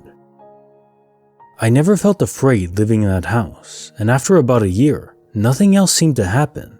Things would go missing a lot of the time, and then turn up in places you knew you would never have put them yourself. And when asked, nobody else had touched them or moved them. It was a very strange time, but I still can't believe what I saw. I don't know if you'd call it a ghost, and it certainly wasn't a reflection, but it definitely caught my attention. Case file number 523, written by Carpe Diem, CC, Secrets of the Undefinable Labrador. I want to start by saying that I've never done drugs, I have no history of mental illness, and I wasn't drinking at around 7:30 a.m. when this happened, nor had I the night before. I take the bus in the morning and wait at a pretty large outdoor terminal. Lots of people walk their dogs and walk around in the morning by where I normally stand. 2 days ago, I saw a tall guy walking a dog that was a golden retriever type. That's not unusual. He was wearing a gray sweater and khakis and was tan in complexion. I looked away for a second, and it was like he and the dog had both paused.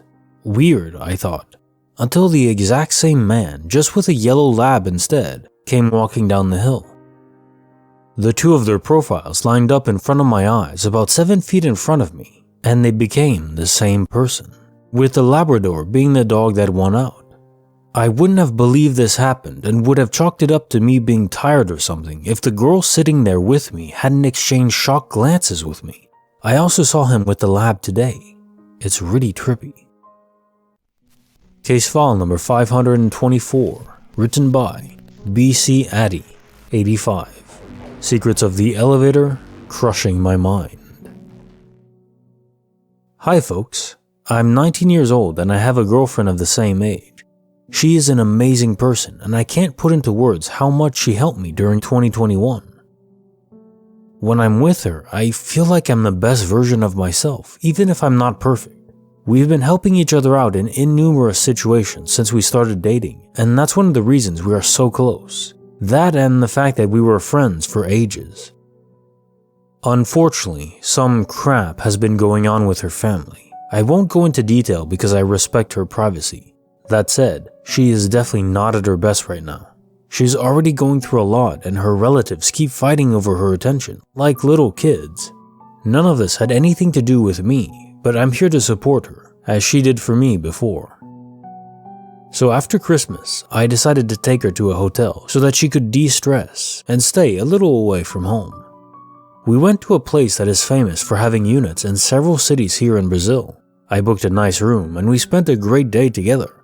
However, something weird happened with the elevator in that hotel, twice. We got there around 1400 military time, or 2 p.m. I checked in and took the elevator to the top floor. Our room was 967, and the elevator dropped us to the left of it. We got in and everything was fine. We talked about what was happening with our life, and things were getting progressively fun as we were both starting to relax and enjoy the moment. At around 1900, 7 p.m., after taking a shower, we decided to go out for pizza. There is a Domino's right next to the hotel, and she wanted to try it. As we were leaving, I noticed something odd. The elevator was on the opposite side as it used to be. It was to the right of our door. We were both visibly confused. She was following me around, and it seemed like we were lost, which is awkward considering that the whole floor is just a straight line. Once we found the elevator, we both assumed it was all a big mistake, which is normal for my life. Fine, we got the pizza, had a great night, and an even better morning. As we were getting ready to go home, packing our things and all, her mom called her. Once again, I'm not going to get into any details. I will say that her mom was an extreme bitch on the phone, and that made her feel uncomfortable, especially because I was there. That was it, she now wanted to go home fast.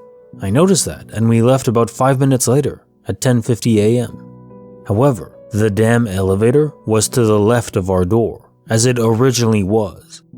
I couldn't believe it, and my girlfriend was visibly lost as well.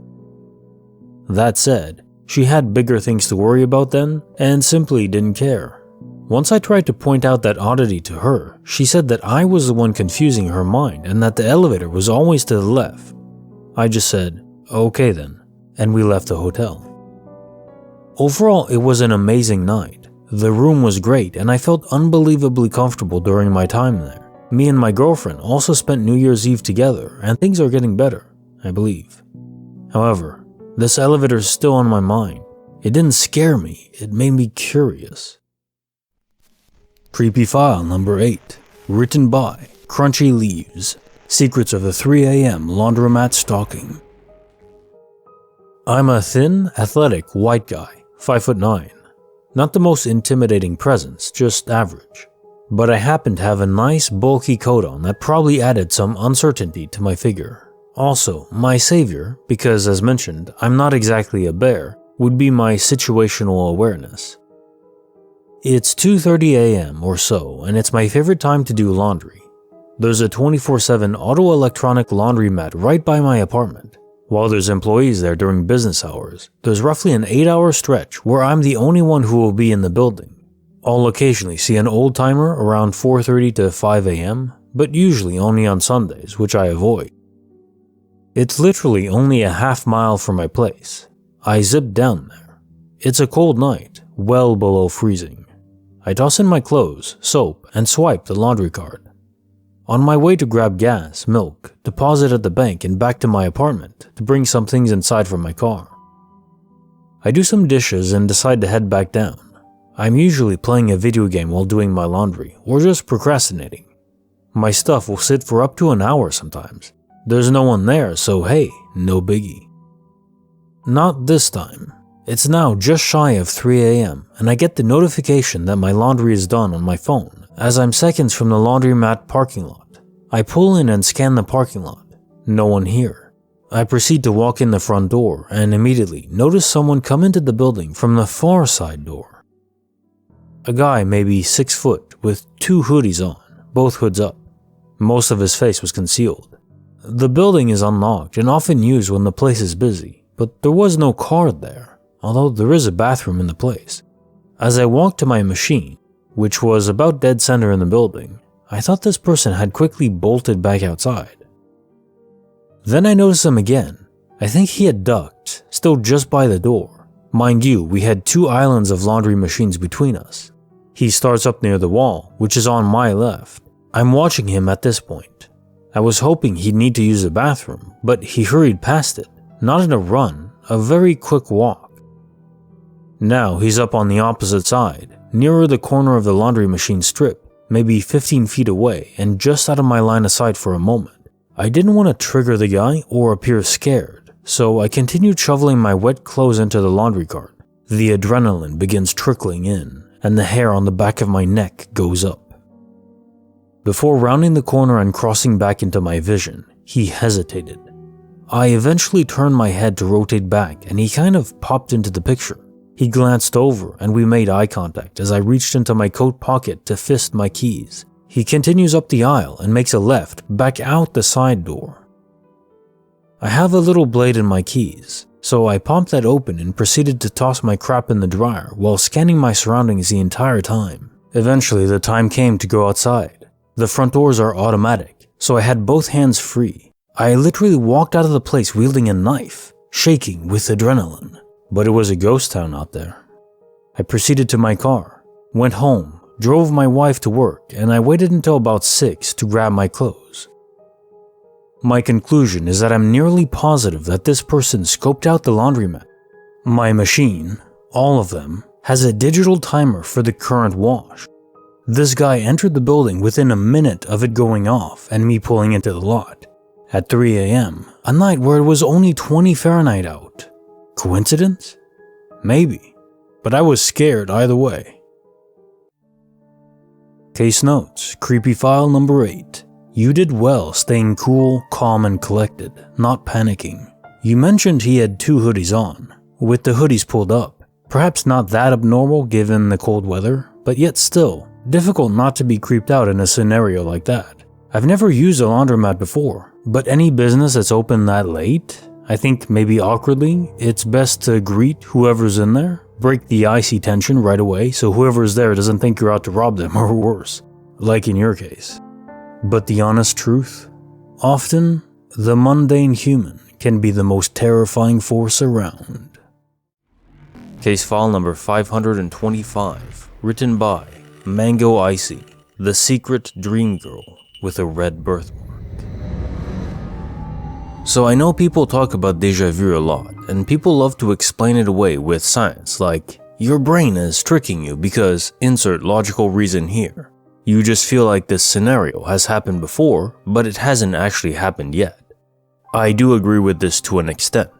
All of my déjà vus initially occur in my dreams when I am fully asleep and unconscious.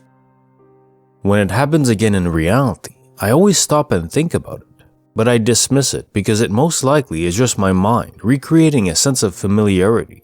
I always try to find simple, logical reasons for unexplained things because not everything strange has to be paranormal. However, I had this one déjà vu moment where I can't explain it. It's nothing spooky, just strange. Hear me out. I was 14 or 15 at the time. I was visiting my sister's boyfriend's family in their vacation home. I was having a lot of trouble sleeping at the time because it was just really hot, humid, and I was uncomfortable as hell. I would only get like 3 hours of sleep a night and I'd never go into a deep sleep. One morning, I woke up, but I didn't fully wake up. My eyes were half open and I was just staring at the wall in front of me, but it felt like I was in a trance. My brain wasn't registering that I was conscious. I was in a state between being asleep and awake. I can't explain it well, and that's the first and last time that's happened to me. I imagine this is what the beginning of lucid dreaming feels like if I had the ability to lucid dream. So I'm staring at the wall and a picture of a little girl pops up in front of me, just floating on the blank space of the wall. I've never seen this little girl before in my life. She's white, has blonde hair, is wearing a black and red uniform, black blazer with buttons on top, red skirt on bottom, and has a star hairpin in her hair. She has a super distinctive red birthmark on the left side of her face. In my dream, I'm confused because I've never seen this girl before and I'm wondering who she is. After, I fully wake up and I actively think about what I just dreamed about. I remember everything and I write down what she looks like on the notepad in my phone, jotting down every detail I mentioned in this post in case I forgot. That whole day, I was thinking about her. Later that night, my sister's boyfriend's daughter, who is the same age as me, is showing me her school yearbook. She flips through several pages, and I see that little girl's picture. That same exact picture that I saw that morning in my dream. The red and black uniform is her school uniform, and she's in the 2nd grade. The hairpin and the birthmark are all there. She is the same person I dreamed about, and I've never seen her before. I'm super freaked out, and I start to tell her about it. She's obviously very confused and skeptical, so I show her the notepad on my phone, and she's like, "How do you know her?" I said I don't, and that I saw her in my dream. So understandably, she's creeped out, doesn't believe me, and I'm very sure she thinks I'm a weirdo stalker. So yeah, I know this isn't a huge experience, but that was the only time in my life that I actively recalled details about a dream, wrote it down, and had details match an experience I had later, to the T. It's the only time I've ever experienced personal proof that I dreamed about something and saw it again later. The déjà vu wasn't a scenario, but it was an image. Case notes, file number 525. I've read quite a few stories similar to this, where the person dreams of an event or person or object, and they see that same thing play out in real life in one form or another, be it an entire scenario unfolding, like predicting the future, foresight, or simply visualizing something that happens later, a very specific event, maybe a car passing by, a specific type, or seeing a building they never saw before, or in your case, a person. It's not always in perfect sequence though. And this also makes me think of a Stargate SG-1 episode, spoiler warning once more, called Prophecy. In it, Jonah suddenly gains the ability to witness the future. However, he realizes that he cannot alter this future. He's not seeing the future, but one possible version of it, with nearly infinite possibilities available to play out. And they all do on all the other server copies within the multiverse we inhabit. But a question this poses is, if we perceive the future, that act in of itself, of seeing the future, alters that future too, no? For that future to transpire as you see it, you'd have to be seeing a future that was altered by you having seen the future before you saw that future. Boy, that makes one's head hurt, right? Time distortions are wacky. Huh, I love and I hate them. They sure do make good glitches and good sci-fi. Bonus file, written by A. Braden. My mom is haunting me for a secret reason. My mom died 6 months ago. She had not been doing well since my dad died the year before. She has always had emotional issues and has always made me her favorite child. She relied on me the most for everything, thinking I was her savior. I may have been a good kid who followed all the rules while I was a kid until my dad died, but things changed. Once my father died, my mom started having so many health issues and was nearly brain dead from a hard fall, which required life-saving surgery. She recovered, but was never fully herself again. After several months and a couple of different living arrangements, she decided to move out near me. I became her only person in the area. It was during the pandemic, so any contact with anyone else is very limited. It was a very lonely time for her. I felt like she was going downhill. After a month of hospital stay and nursing home care, she was released to assisted living and then died 1 week later in hospice. This wasn't expected. I thought she would live at least another year. But she went downhill so quickly the doctor had ordered hospice. The day she died, I was in traffic with my daughter. I was notified via text that she passed away. When I got home, I was texting my siblings, and then I heard my name in her voice in my left ear. It was her frantic voice that said, "What's happening?" that she would get all the time. I became familiar with her variety of tones. I knew her mood or need based on how she said my name. I told my siblings what happened, and my brother said they had just removed her body. As months passed, I have experienced the following. 2 black masses circling around my head. They were about the size of golf balls. The large picture on the wall being pulled hard away from the wall and slamming down over and over again. I woke up to seeing this in front of me and freaking out. My head skipped a beat. Then, the door handle on my car door while I'm in my car getting ready to pull out of my space, pulling the door handle like she did many times when I would take her places, like an eager toddler. This little figure is getting knocked off the windowsills all the time. I have a few different ones, but only the one that says boo. I still have her ashes, and my dad's in the room with me. I'm planning to scatter them this summer. Why is my mom haunting me? I feel like she's always over my shoulder. I feel like maybe she moved on a little more, but she's still hanging around. I did tell her before she died that she should try to reach me from beyond, if it happens. But I think I'm ready for her to fully move on now. Sage hasn't worked. I have tried that a couple of times. What can I do to move on and release her from this world? I don't hate her. I'm not even scared anymore. I just don't want her to think she needs to watch out for me or rely on me anymore. To me, she has proven that there is an afterlife. But I want her to go live with my dad or whatever she needs to do. I don't know what to do right now with all these experiences. Bonus file, written by Dr. Yared. Secrets of Snickering Children as an Omen of Death. Being part of the medical community has afforded me the chance to evaluate patterns in all stages of life, of people, including patterns that we see at the end of life. Some of you that work in hospitals or have loved ones that work in hospitals or have been close to loved ones as they took their last breaths and transitioned to the great unknown may have heard of what I'm about to describe. There's a particular phenomenon that occurs to people in those last moments, and I'm talking about the appearance of kids running around their deathbed or just outside their room. This is to be differentiated to the phenomenon of close ones that have passed away visiting in days prior to their deaths. This is different. This occurs hours, if not minutes, before their deaths. I experience this with greater frequency whenever I work in the ICU unit, where people are very sick. What most patients describe as cheerful kids running around their beds in a playful manner, snickering around, or just playing. Most patients usually respond by calling the nurse and asking, "Who are these kids running around, and where are their parents?" and scaring the living bejesus out of them if they are new nurses. If they are experienced nurses, they know when this happens, the time of the end is soon to come, and they communicate promptly with us doctors to let us know to be ready. Literature often chalks this phenomenon up to lack of oxygen in the brain or neurochemical changes in the process of death and dying, but the pattern is very recognizable, and the experience is very similar across all cultural backgrounds and ages. Almost all hospitals have a story about these kids, and if you are entering the field of medicine, nursing, or any other health-allied profession, you will certainly hear these stories.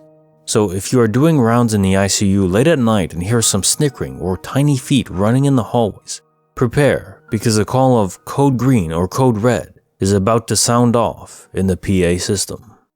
File number 526, written by Charles Tells All, 1989.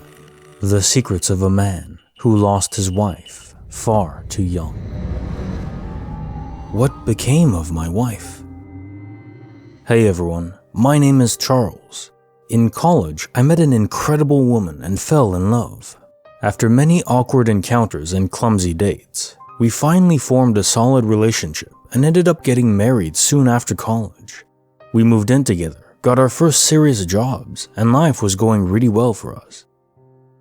We had both been from fairly small families, and we had long talked about having a large family together, and soon after getting married, started trying to grow our family. We had trouble at first, but we were young and we told ourselves that we had tons of time. Several years later, we were still trying, and that was by far the most difficult part of our marriage. But as a whole, we were still strong together and definitely still loved each other deeply. My wife had gone to school to be a nurse, and early in our 7th year of marriage, she finished going back to school to be a nurse practitioner. She found a new job in a town we were both really excited about moving to, across the state. So we packed up and moved our things. My job allowed me to move essentially anywhere, so we were definitely going to take this opportunity for her and for our small family. One night, not long after we moved into our new home, boxes still half empty in many rooms, I started wondering why my wife hadn't returned home yet. Sometimes she got calls right before she was about to leave the hospital, so I certainly wasn't a stranger to late nights and dinner alone, but this night was especially long. Not only that, and this might just be me looking back into the event after the fact, but the longer I waited, the more I felt like something wasn't right. I had been texting and calling my wife on and off for a while as well, and unlike her, she wasn't responding at all. After a while, right before I was about to call the hospital to check and see if she was still at work, my phone rang with an unknown number. Thinking that maybe she had stayed at work late and her phone had died, I answered the number. It was a man on the other end with a professional-sounding voice that immediately made me nervous. He told me that he was calling from the local sheriff's office, that there had been an accident, and that I needed to get to the main hospital downtown. I barely heard the words. I understood him, but it was honestly like the sheriff was speaking to me underwater. Nonetheless, in a panic, as you might imagine, I rushed to the hospital. After speaking with staff there, to my utter horror, I was no longer there to talk to my wife. I was no longer even there to hold her hand as she struggled with the ventilator or clung to life courageously, though she had been the strongest woman I had ever known. The crash and the injuries she had sustained were too much even for her. She had died on the way to the hospital. Later, I learned that she had drove through the rain that night. A deer had run in front of the car. She had swerved to miss the deer, clipped it, and her car ended up in a fair-sized gully off the side of the road. She had smashed into a tree at the bottom of the deep ditch. After the funeral, I never really felt alone for a few weeks. Family and even a few friends from where we had used to live checked on me constantly for a while, making sure I was making it okay, making sure I was getting out of bed and eating. But after a while, the visits got less and less as everyone returned to their regular lives.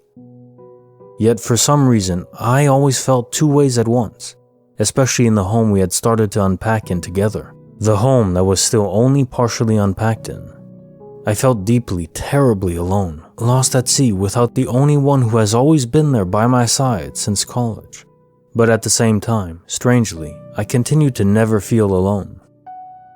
Yet this was different from the feeling of friends and family in the house. Their visits felt like space was being taken up, like mass and matter was in the house. This, now that I was alone, felt like a presence, but like the presence of wind or shadow or whispers. I know I haven't explained it well, but in the several years since, I have never been able to explain it well. I have tried many times, but I have never been able to put into words the feeling in that house, the alone and not alone at the same time. Yet even for me, eventually, life went on, but the presence continued. And the longer it continued, the more uneasy it tended to make me. You might think that the longer this feeling, this sensation went on, the more used to it I got. But that was not the case. The more it happened, the more unnatural the feelings got. There were times I began to feel almost paranoid about the saturated emptiness of the house. It was like the wrong vibration would grip me, like some deep, sickly, sickening feeling of a terrible drumbeat not resonating properly in my bones. And although I continued to work, often more and more to distract myself, my work was often done at home, and thus escaping the feeling became harder and harder. And you might think that I should have just left the house and worked in the local coffee shop or something, and thinking objectively, I would agree.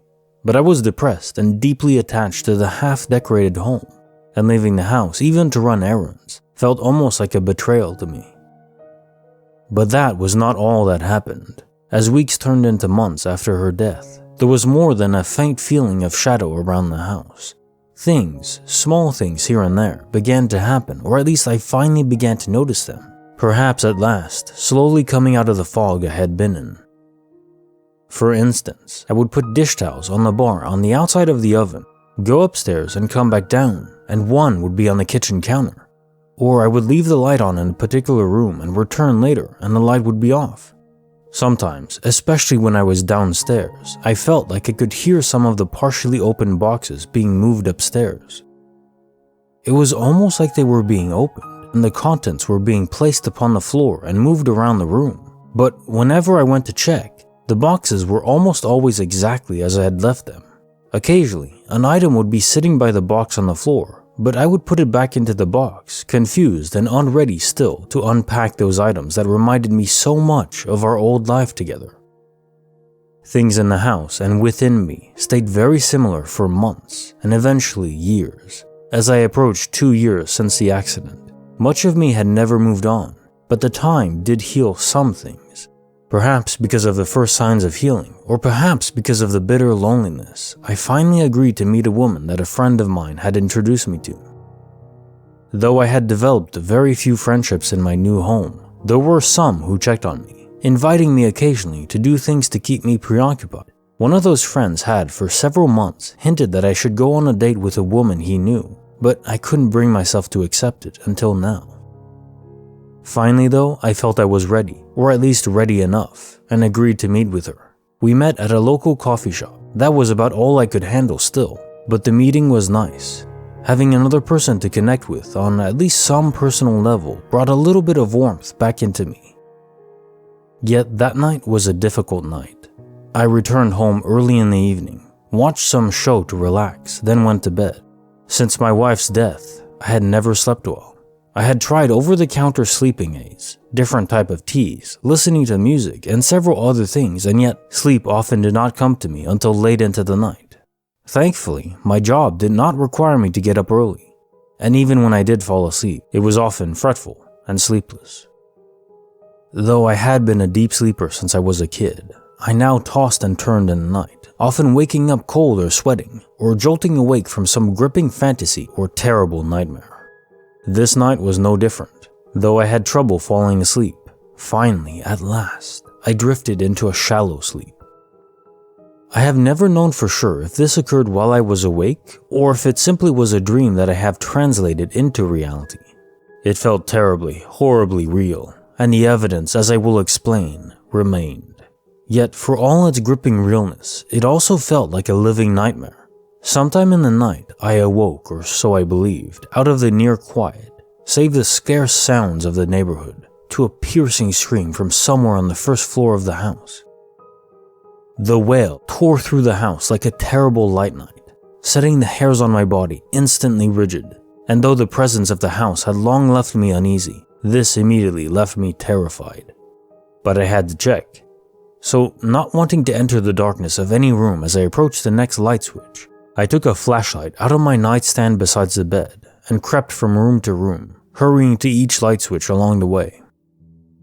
I flashed my light down the stairs, straining my ears, and still I heard nothing. There was an empty, horrible silence after the screech. I finally reached the first floor, went through the foyer by the front door, and shined my light through the kitchen into the small dining room beyond.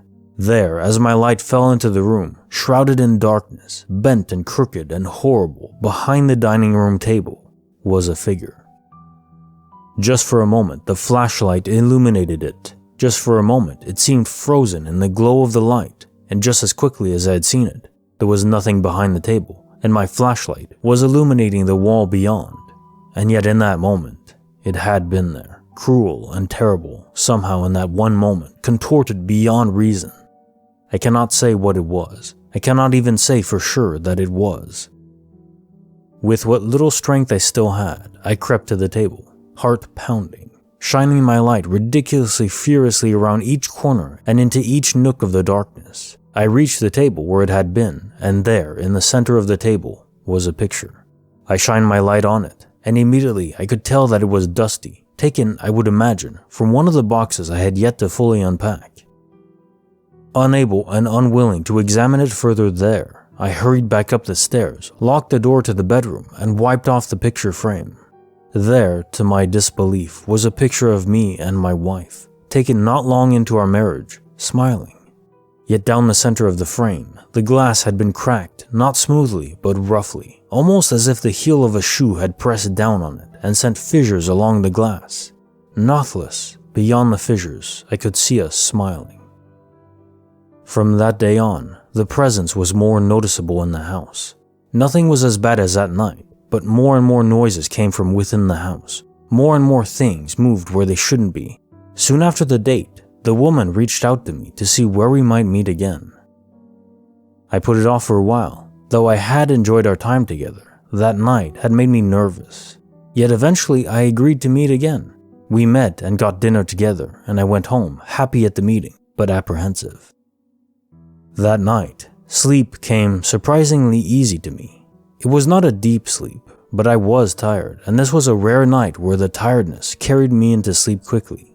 At some point in the night, I woke up. I didn't bolt awake, but woke up simply like I often did in the night. While I laid there, waiting to go back to sleep, a car must have driven down the road. Because of the position of the house near a slight hill, when cars drove down a particular road, the light from their headlights would shine dimly through one of the windows of the room. As I listened to the soft sound of the car and watched as a soft light fell into the room, there, where the wall meets the ceiling, was a horrible figure. That crooked shadow, bent and contorted, clinging somehow to the wall and ceiling. For a moment, my mind thought that this must be some trick of the light and shadow on the ceiling, and yet before the light faded, the figure crawled, unnaturally and inhumanly, onto the ceiling and across it towards the bed. And then there was darkness, and that terrible scream, so much louder than I had heard it before, from directly above me in the near total darkness. Utterly terrified, I grabbed furiously for my flashlight, turned it on, and shined the light at the ceiling and around each corner of the room. Nothing was there, no figure, no shadow, no presence. I did not sleep that night. I turned the lights on and tried to distract myself with my phone for most of the night, yet I could still feel something was there. Though I could see nothing, though there were no more screams, I could feel something. In the following months, things continued to progress. I had no more encounters like that, but the small occurrences got more routine and worse. Instead of only distant noises and small things being moved, I would occasionally see shadows, usually for just a moment, or hear faint words, always unintelligible, almost as if whispered to me. Yet I still wasn't sure if any of it was real or if I was causing it, imagining it, if my grief and loneliness were causing it. And in those months, I came up with many reasons not to see that woman again. I liked her, but I had a terrible feeling after seeing her. The shadow, or my imagination and guilt, could not handle those meetings, innocent as they were.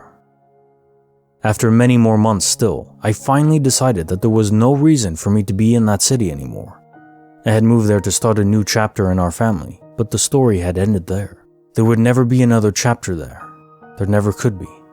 So finally, after painstakingly considering it, I sold my home, bought a small house in the town I had grown up in, and moved our things. Actually, I have not been in the new house long. Despite that, in just a few weeks, I have unpacked more in this house than I ever did in all the years I was in the last house. This house does not hold the same weight, the same memories. So far, all has been well here. I have even started to sleep a little better, though not exactly well. The real test, perhaps, will be going on another date. I haven't brought myself to that yet. Perhaps someday I will. I think I would like to. I think my wife would have liked me to move on. Still, I don't know what was in that house or within me. I know much of it sounds like perhaps it was my wife, her spirit, if there is such a thing. Yet my wife was such a loving, caring person in life. It's hard for me to believe that some part of her could devolve to such a state. Yet it is no longer hard for me to believe in such things. I had long not believed. My wife actually loved to learn about paranormal things, loved to read books about such things, watch shows, listen to podcasts. Now, after everything, I believe in the possibility of things happening beyond normal reality, normal existence. But I do not know what this particular reality was. Perhaps it was my wife, or some part or version or shadow of my wife, contorted by the tragedy of her death. Perhaps it was an imprint of the tragedy itself, made manifest in the halls and rooms of the house she once inhabited. Perhaps it was some figment or shadow of my own mind, projected before me, the cruel and terrible embodiment of guilt and loss and betrayal. Perhaps it was something else, masquerading as a dark shadow of my wife, preying on me in my isolation and loneliness in the empty corners of our house.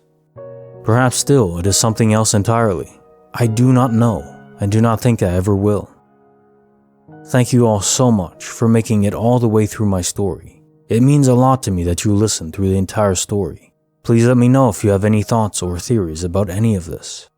It continues to baffle me to this day.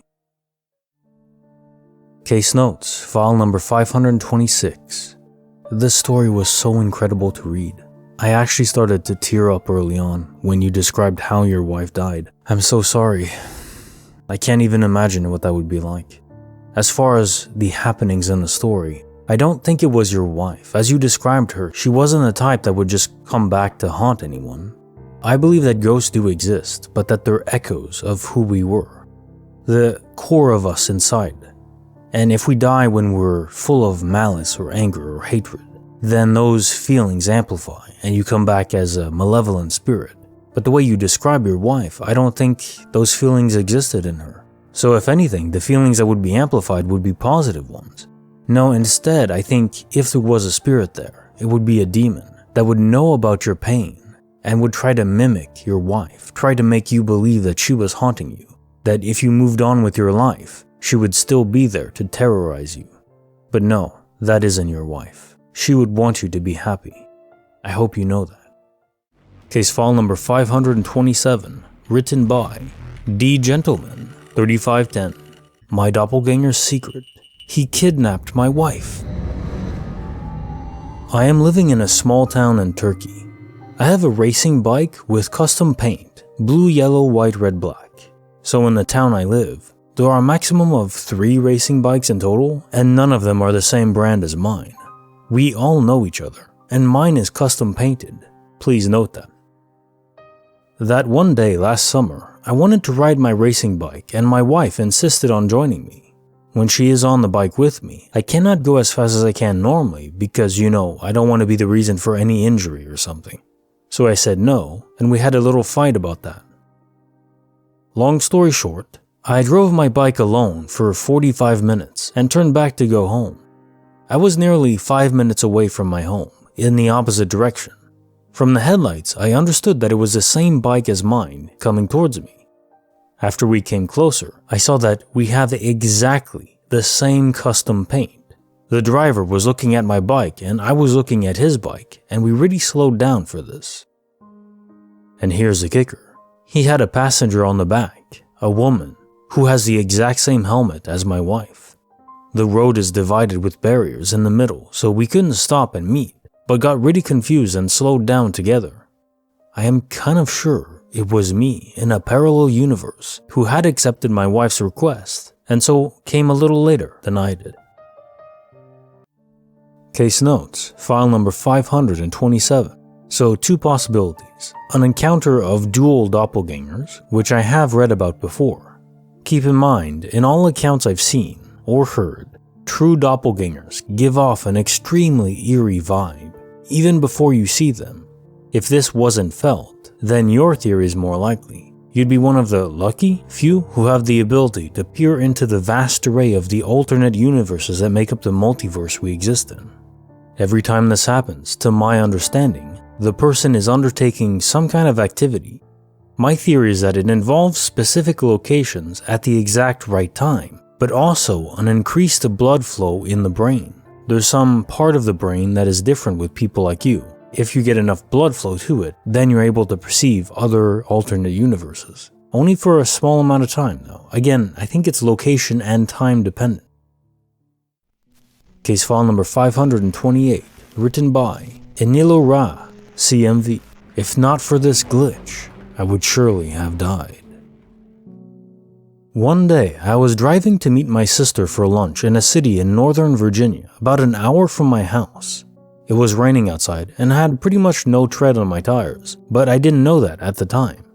Anyway, I had to take an exit onto a busy highway. If you've ever driven in Northern Virginia, you'll know the traffic is absolutely terrible because of all the commuting people from DC.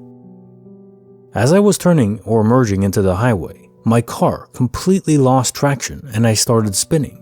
I spun onto the highway, all the while just clutching my steering wheel and hoping for the best. As I had absolutely no control, I ended up stopping in the middle of the highway, facing the direction of oncoming traffic. Here's the weird part. When this happened, there was not a single car on either side of the road, not a single car in sight.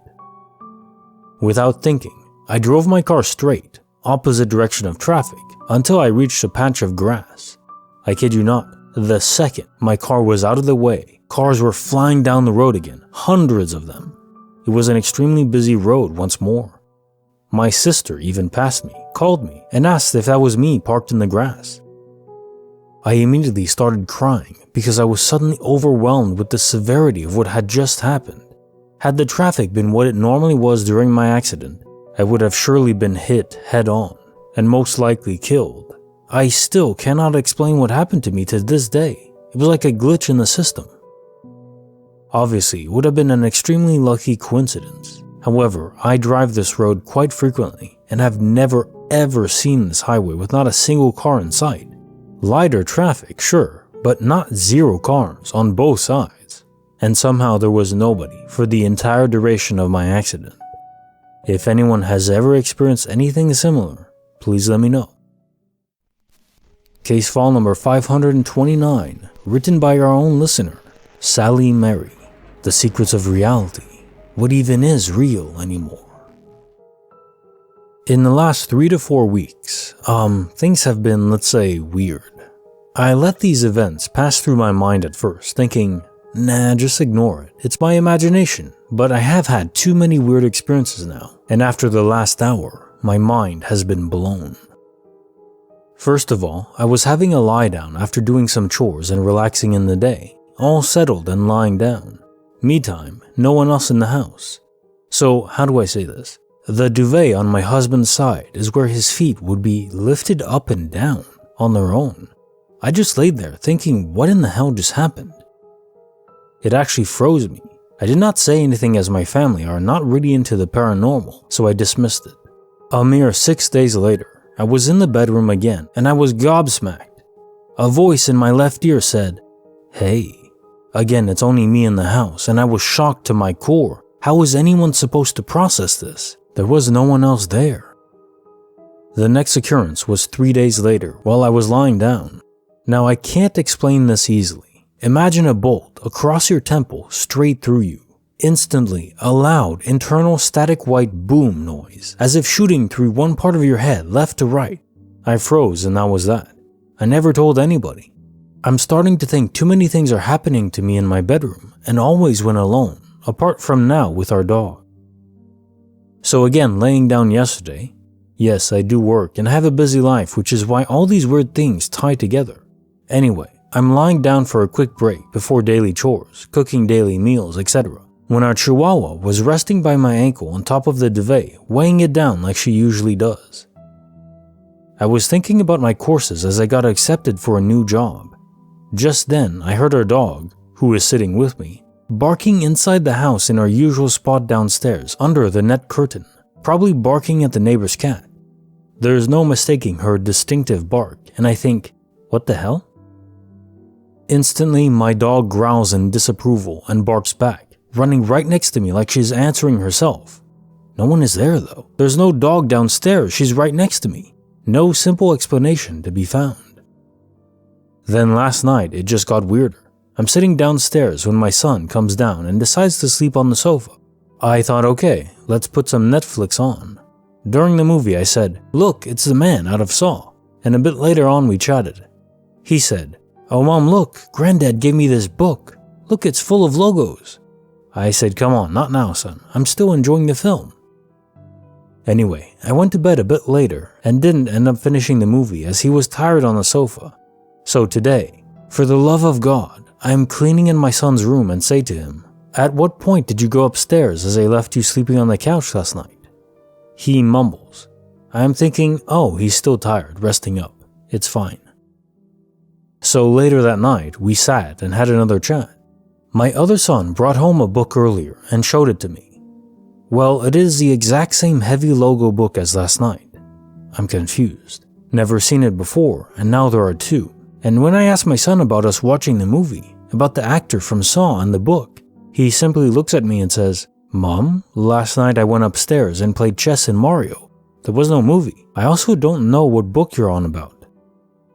Yet the book was physically sitting on the coffee table this morning, and I even physically put back the sofa cushions to which he had removed them to set up his duvet on the sofa. I'm in disbelief and said no, and proved the movie was on as I had it saved. After some debating, he insisted he was not down here with me. Now, I don't know why all these strange things are happening so intensely to me, but I do know a lady who lived here passed away 20 years ago. Did my dog and son glitch for a brief time? I tried to be a rational mother, and this has all happened over the span of only 3 to 4 weeks. What do I make of this? Case file number 530, written by Stardinia. My cat has an incredible secret. I need to preface this by saying that my cat has diagnosed anxiety and has a very distinctive, needy meow. It's more like a guttural, whiny cry, but still very uniquely his meow. I've heard it enough at this point in my life to identify it 100% as his distress meow, and I can't mistake another noise for him. I'm sure other cat owners can relate. Anyway, due to my cat's anxiety, he meows and cries his special cry when he gets stuck in a room with the door shut. Similarly, he cries when a door is shut and he wants in.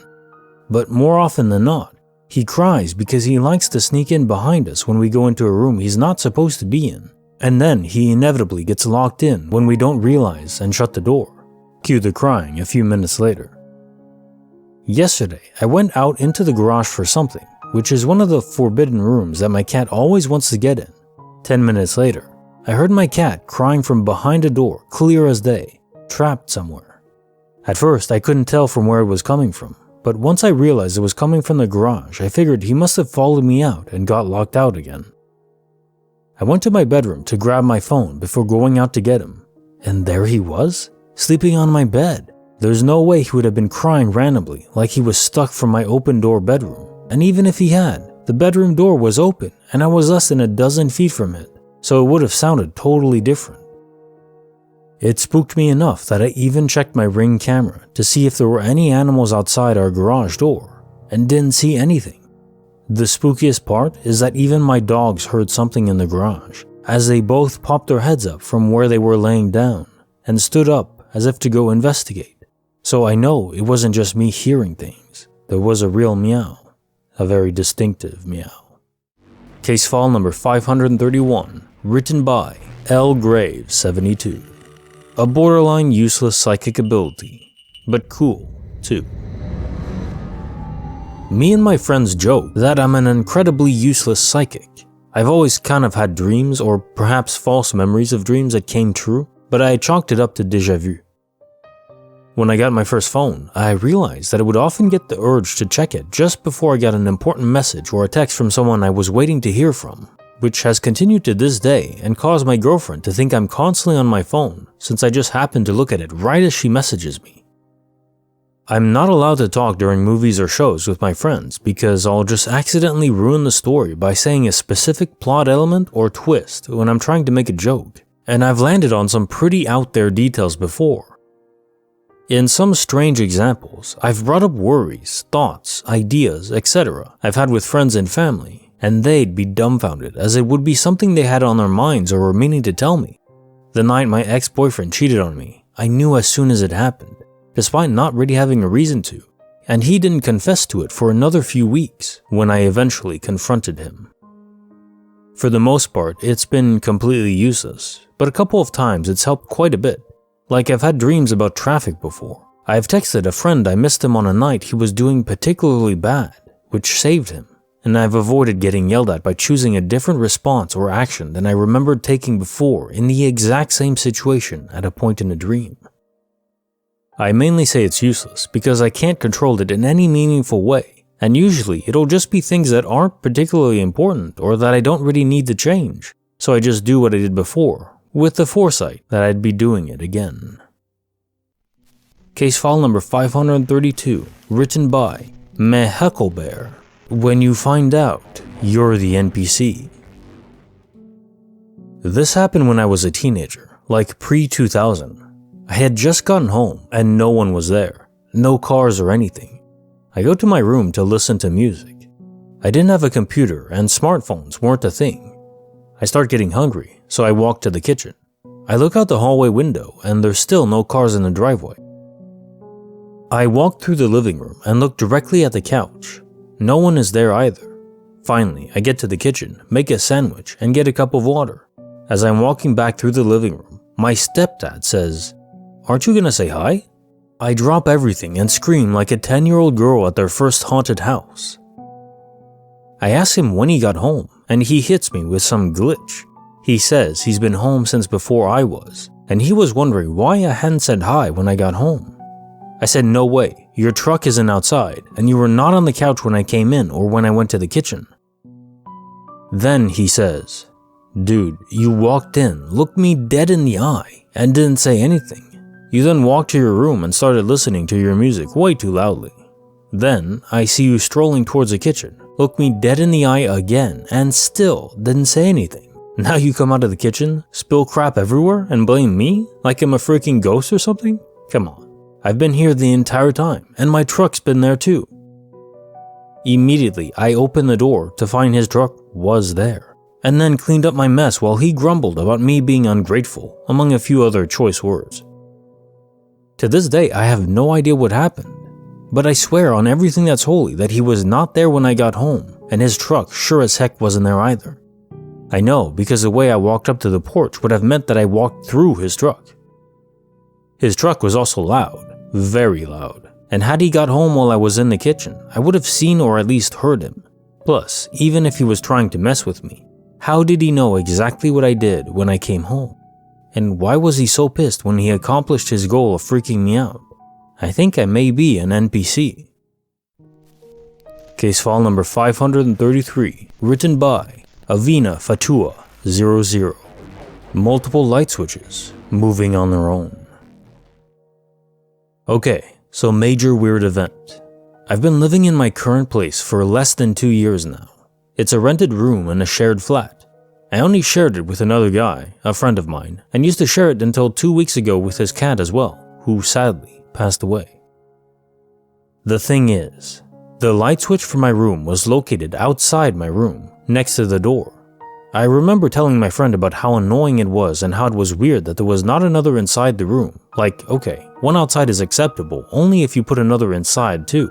But the bathroom and the kitchen worked the same way, just light switches outside those rooms, none to be found inside. It was very weird. So as uncomfortable as it felt, it wasn't the only room working like that in the flat. I specifically had to add a couple of lamps inside my room in case I wanted to have light without opening the door. Just in case I wanted privacy, you know? So guess who's inside my freaking room looking at me like if I was an absolute imbecile? Yes, that's right, the light switch. And there was not an extra one, no. The one outside my room next to the door has completely vanished. It's as if it just moved itself inside. I'm here sitting dumbfounded, starting to doubt my sanity. What if I've been hallucinating for almost 2 years? But it cannot be because I remember talking explicitly about this with my friend more than once and establishing the whole 2 lamps business because of it. I have no words. Something feels terribly off, like it didn't frighten me or leave me extremely distraught, but just this unrelenting feeling of low blood pressure in the general feeling of everything around my house right now. I have been checking all the switches and have left and entered the place a couple times as well. Maybe somehow I've been mistaken all this time, but that in my opinion just sounds more crazy than a glitch in the Matrix. Bonus file, written by Micro Throwaway 64. Whatever this secret force was, terrified the life out of my dog. I had just turned 22 and my parents had sold their house and purchased a place out in the country. On a property, there was a big shed not far from the house that I decided to turn into. I felt kind of uncomfortable in the shed sometimes, but my dog kept me company, so it wasn't so bad. Anyway, I had been there maybe 2 weeks, and one night I'm on the computer. My dog was asleep at my feet, and I needed to pee, so I got up and went outside to handle my business. It's a beautiful, clear night, and the stars were incredible. Next thing I hear is a shed door slam behind me.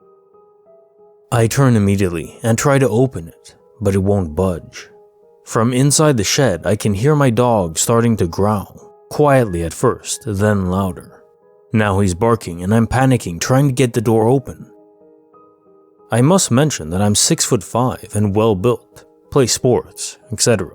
But even ramming my full weight into the door won't open it, and I'm really panicking now as my dog's barks turned into whines, then whimpering, then silence. With all my might, I slam into the door one more time and it flies open. The light is off inside now and it's pitch black. It won't turn back on and I'm in complete darkness. I can't see my dog anywhere and I stumble around trying to find a torch. Finally, I find it and pick it up and turn on my torch, and I wasn't prepared for what I'd see next. My dog had literally squashed itself into the furthest, darkest corner of the room, eyes closed, and was shaking violently. I immediately moved towards him, and as soon as I got within reach of him, he leapt at me into my arms and wouldn't move. I picked him up, and I swear I've never ran so fast in my goddamn life. I never stepped foot in that shed ever again, and my dog wouldn't even go near that part of the property. I don't know what happened in that shed that night, but I'll never forget this. Case notes, bonus file. A clear-cut case of a malevolent presence if there ever was one. I've never heard of a dog being described as having so much fear before. What would cause that? Perhaps a demon revealing itself in its full essence of terror and pain, a la Hellraiser. Dogs and other animals have extremely strong senses, smell especially. It's said that demons emit sulfur compounds. I wonder if you smelled anything foul when you finally busted through the door. Even if you didn't, if there was even a hint of it, your dog would have detected it, amongst other things. I think dogs are especially good at sniffing out a person, or in this case, an entity's character and intentions. Back when I was a teenager, I had a golden retriever called Sunshine. I do miss him. I would take him on walks all the time around the block. He was always friendly with everyone. If he wasn't, and that was rare, I knew instantly that whoever that person was bad business. So in closing, I think you're very smart to trust your dog's instincts. Creepy file number 9, written by K.M. Darcy. When you find out you have an imaginary friend you don't even know about.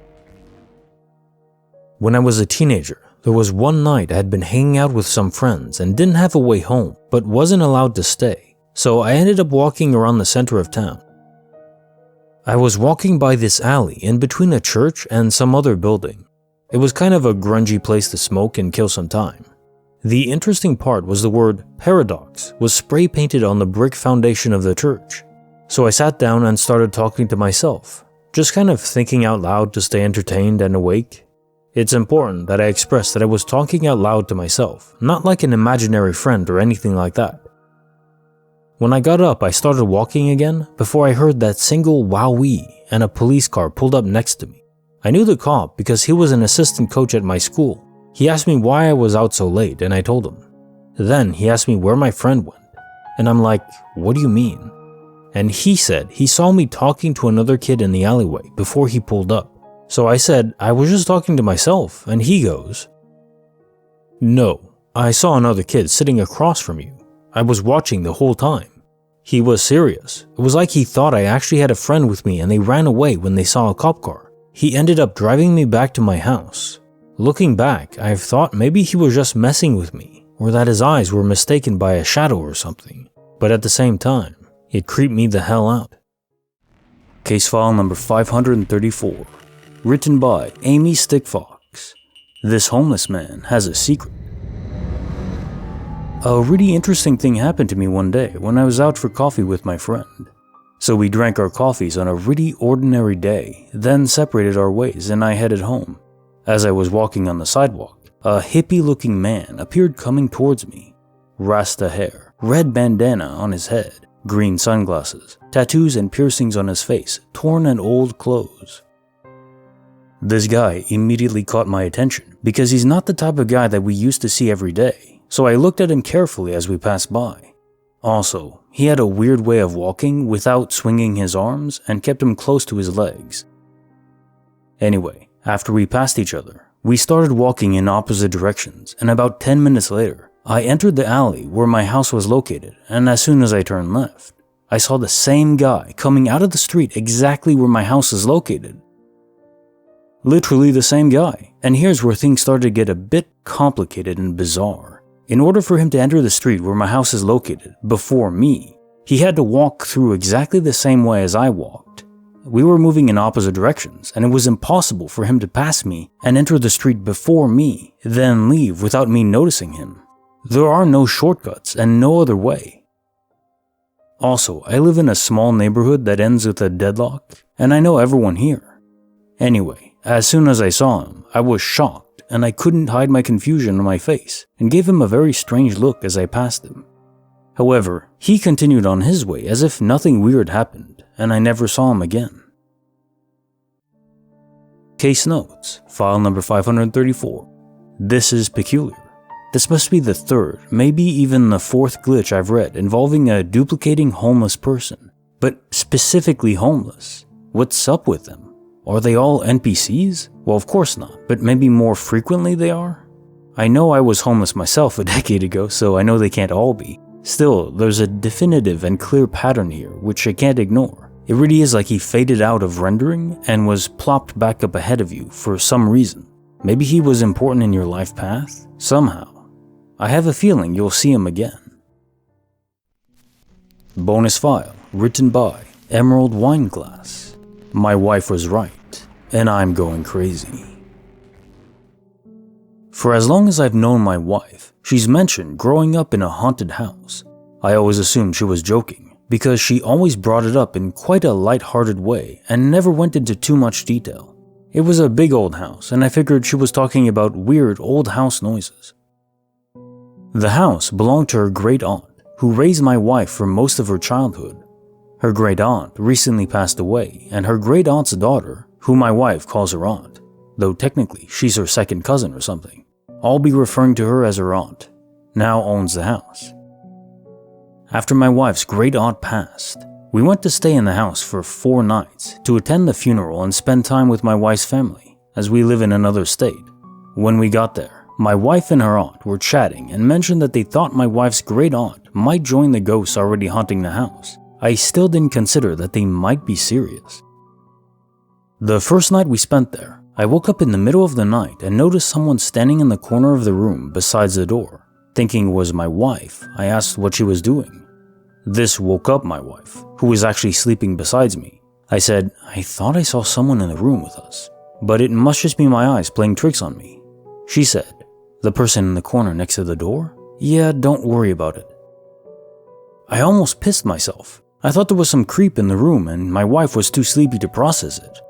I grabbed my phone to call the police, but when my phone lit up the room, I saw there was no one there. There wasn't even a weird shape that I might have mistaken for a person.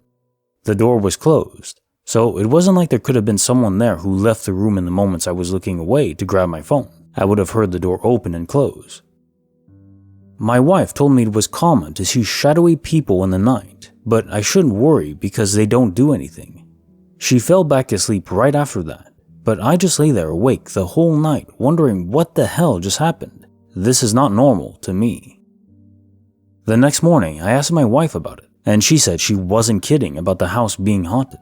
People who spend the night in the house regularly see and hear ghosts, but they've never hurt anyone or caused any real problems. I remained skeptical even after the next night, which had been after the funeral, and my wife and aunt both reported they'd been visited in their dreams by my wife's great-aunt. So far, in my mind, everything was weird but explainable. The figure in the room could have been a strange trick of the light. My wife and her aunt had just attended the funeral of their loved one, and it made sense for them to both dream about her that night. The third night, I was kept awake for hours by the constant sound of footsteps pacing around the house. My wife also heard them, but said it was normal and I shouldn't worry, and she fell asleep easily. A few times during the night, I got up to look around the house for the source of the noise. I even did a couple of laps of the outside of the house in case there was someone outside. I never saw anyone walking around. At one point, I was in the lounge room and heard footsteps from the kitchen, and called out to ask if there was anyone there. My wife's aunt opened her bedroom door and said she could hear the footsteps too, and just like my wife, she told me it was normal and there was no cause for concern. Then there was a sound of a drawer opening in the kitchen, which we both reacted to, and I went to check it out and found the cutlery drawer open. My wife's aunt, who'd come to the kitchen too, simply closed the drawer, commented with a mild annoyance that the ghosts are always leaving things open, so messy, and went back to bed, leaving me to my existential crisis. I could not come up with a way to explain that. We both heard footsteps, both heard the drawer open at the same time, and there was no one there and no way out of the kitchen except for past us. I tried staying on the couch to try and catch the mystery walker, and there was multiple times I heard footsteps pass through the lounge room, but I never saw anything at all. Eventually, I gave up and went back to bed. Nothing really happened the final night, though we woke up to several cabinets open and no one remembered leaving them open, though that could be explained by someone just forgetting or even sleepwalking. Even so, the footsteps still bothered me, and the shadowy person from the first night and cabinets opened on the final night made me nervous in light of everything that happened on the third night. Up until now, I've always scoffed at the idea of the paranormal, but I just can't reconcile my experiences in that house with my skepticism. Talking to my wife's family revealed that everyone who stayed in the house believes it's haunted because they've had at least one completely unexplainable experience there. They all report that the ghosts leave people alone for the most part, though some who lived there for a long time as children, including my wife and her aunt, have described meeting people they thought were probably ghosts and having positive, but strange, interactions with them. Bonus file, written by Throwaway 0943. A cat skull as an omen of death. I don't really know where to post this, if it is indeed paranormal or what. Basically, I had a nightmare last night. It was one of those where the content itself wasn't so scary, but the general vibe was enough to make you crap your pants, you know? Like being chased by the Pringles floating head down a dark corridor or something. It was really specific, but you know what I mean. Anyway, in my dream last night, I vividly recall the words, "Beware the skeleton of the cat in the sand, it is an omen," being spoken to me again and again, by whom I don't know, and I remember it because that's objectively a really weird thing to dream about. But like in the dream, the cat skeleton in the sand was supposed to portend something catastrophic coming in my life, like maybe a death, a loss, something, just bad, and that phrase was just repeated over and over until I woke up sweating. Well, today I was stressed with work, so I did what I do often and took a lunchtime walk down the beach near my house. I've done this every couple days since the start of the pandemic. I was looking at the seabirds, listening to the water lap against the shore, and just generally feeling pretty chill down there. That's when I saw it, and I almost threw up right there. Right down on the beach, in the sand, was undeniably a cat skull, maybe a foot away.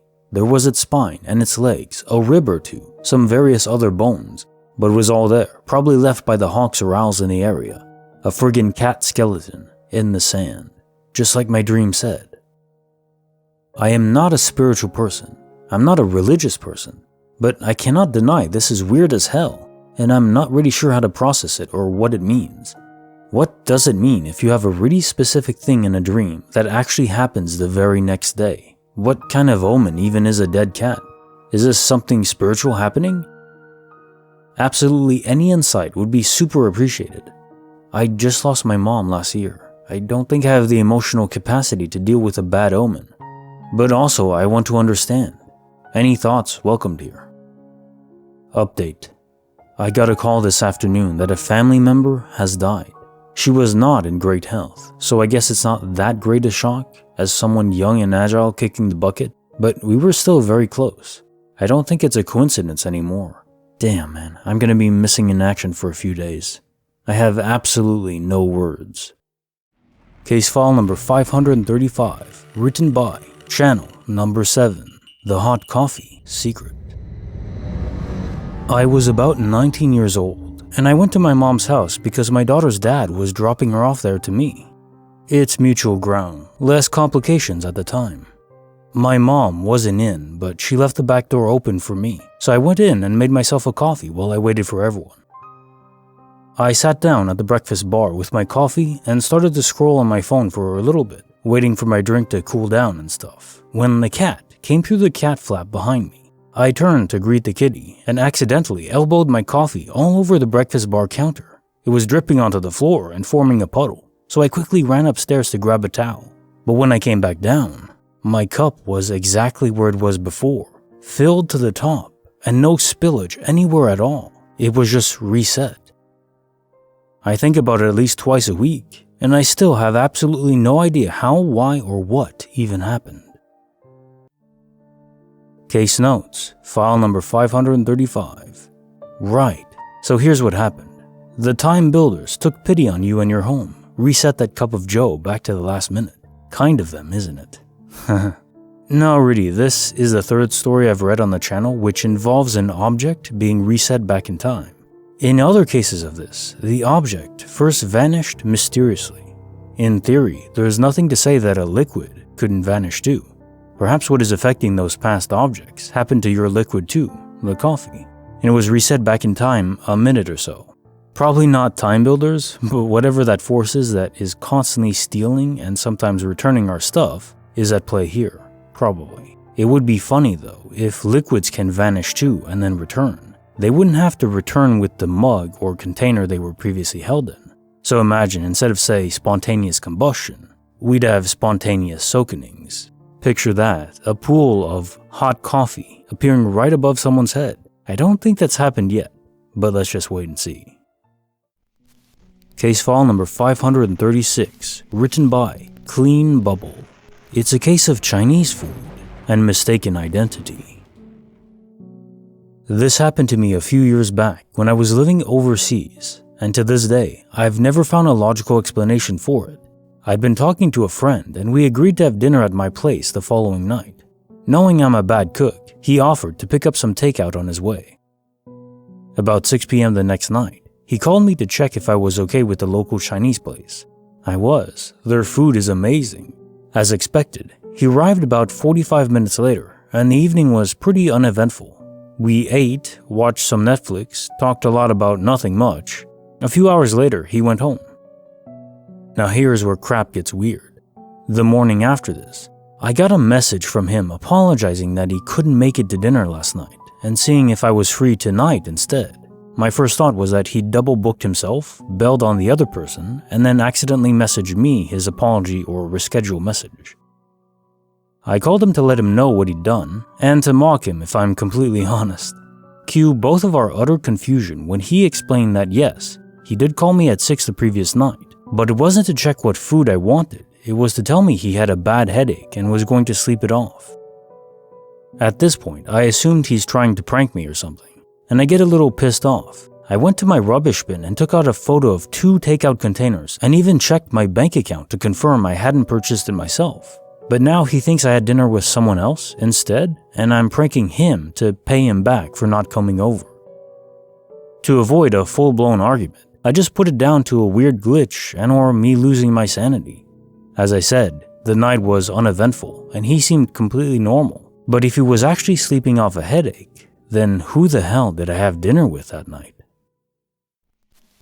Bonus file, written by Boogalooey. It's but a dream on fire. This was a while back, but still bothers me to this day. It was 2016, and me, 22, and my husband, 28, were moving into a rental home. I was 6 months pregnant, and we were thrilled to move into a nice community since before we had lived in a sketchy part of town. We didn't know much about this rental except that it was in a good school district, a low-crime area, and within our budget. Time passed without any problems, and soon our son was born. His birth was textbook, and he slept well in the hospital. This all changed when we brought him home. The first night home was awful. Every time we set him in his crib, he screamed.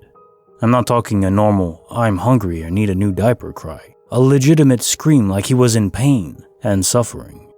My husband and I had to take shifts at night, so one could be with him and the other could sleep. My shift was always second and started around 2 to 3 in the morning. I tried my best to sleep, but shortly after my son's birth, I began having horrible nightmares. I would dream nightly about my son being hurt or needing me and I couldn't get to him. At my 6-week checkup, I told my OBGYN, and she believed I was having postpartum anxiety and prescribed me medicine and recommended I see a counselor. Weeks passed by since starting the medicine and counseling, and I was still having nightmares and my son was still screaming all night long. His pediatrician told us it was solic and that we just needed to wait it out. Everything changed when he turned 3 months old. His screaming continued, but started to be all day instead of just at night. My nightmares became much more specific. One night I dreamed that I walked into my son's room and he was on fire and screaming. Though I was in his room, my feet were stuck inside his doorway. I couldn't move or speak. I could only watch my son screaming in pain. I woke up screaming and hyperventilating. My husband ran into our room and tried to console me. The next few days, I could not sleep. I spent most of my days at work and my evenings sitting on my front porch talking to my next-door neighbor. She was one of the sweetest old ladies you had ever met, who had lived in this neighborhood since it was originally built in the 70s. I guess she could tell something was wrong and asked me if I was okay. Reluctantly, I told her how my baby had been acting and how I was having horrible nightmares. She was sympathetic and asked me to elaborate. I didn't feel comfortable telling her the details, so I just told her I had dreams about fires in the house. Her face quickly changed from caring and concerned to horrified. Seconds of quiet felt like hours before she spoke again. "Do you know what happened at this house?" she said. I told her no. She sighed and looked down before grabbing my hands and looking at me. She goes on to tell me that a few years ago, there was a fire at the house due to some faulty wiring done poorly by the landlord. There was a young family with a 3-month-old baby living there, and unfortunately, the baby passed away in the fire. She said the couple moved away and the house was renovated and put up for rent after. I was in shock. I ran inside to my husband holding our baby and told him we needed to leave now. He must have seen the fear in my eyes since he did not ask me to explain myself until we had gotten to the car. I explained what happened in the house and how I felt like my dreams were warnings that we needed to leave before something happened to our baby. Luckily, my brother-in-law lived in the next town over, so we went there. The first night we stayed in this house, our son slept through the night, not a single peep. I checked on him every hour since it was so unusual for him to sleep this well.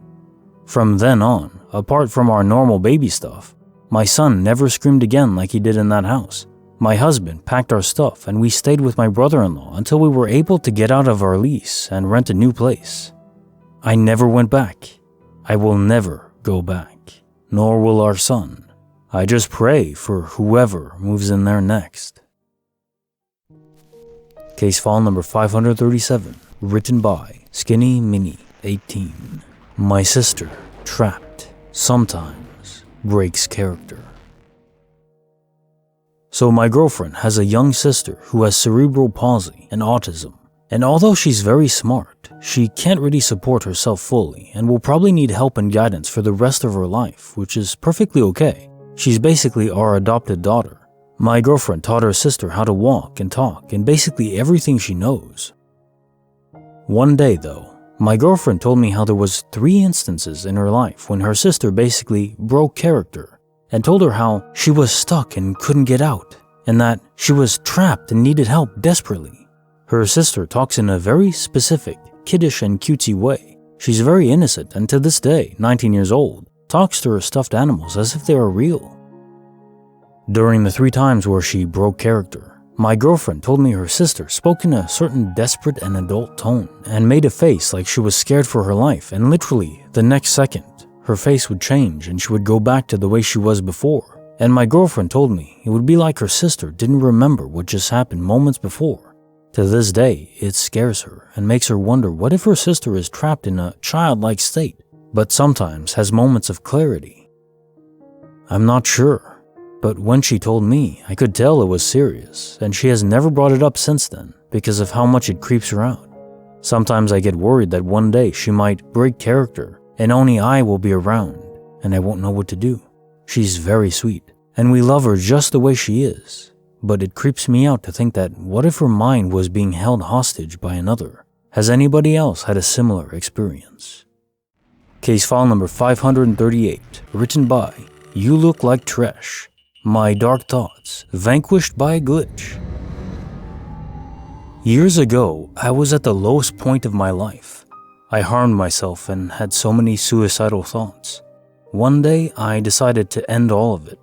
I wrote a letter saying goodbye to everyone and listing the names of my loved ones at the end of the note.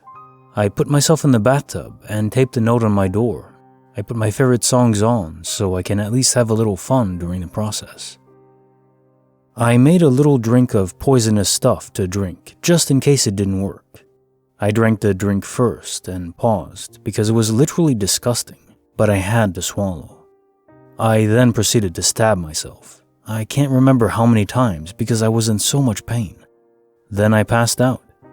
I didn't die, but instead I saw my body lifeless, as if in a camera angle. It was truly disturbing, seeing myself dead and deformed like that. My eyes were still and empty.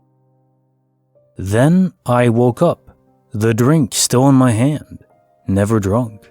I was confused, disturbed, and terrified. I couldn't process what I had just seen. I decided not to go through it because I can't imagine my parents finding me like that. I'm 4 years clean of those negative thoughts now. Life is bright. Case notes, file number 538. Wow, this was so incredibly heavy to read.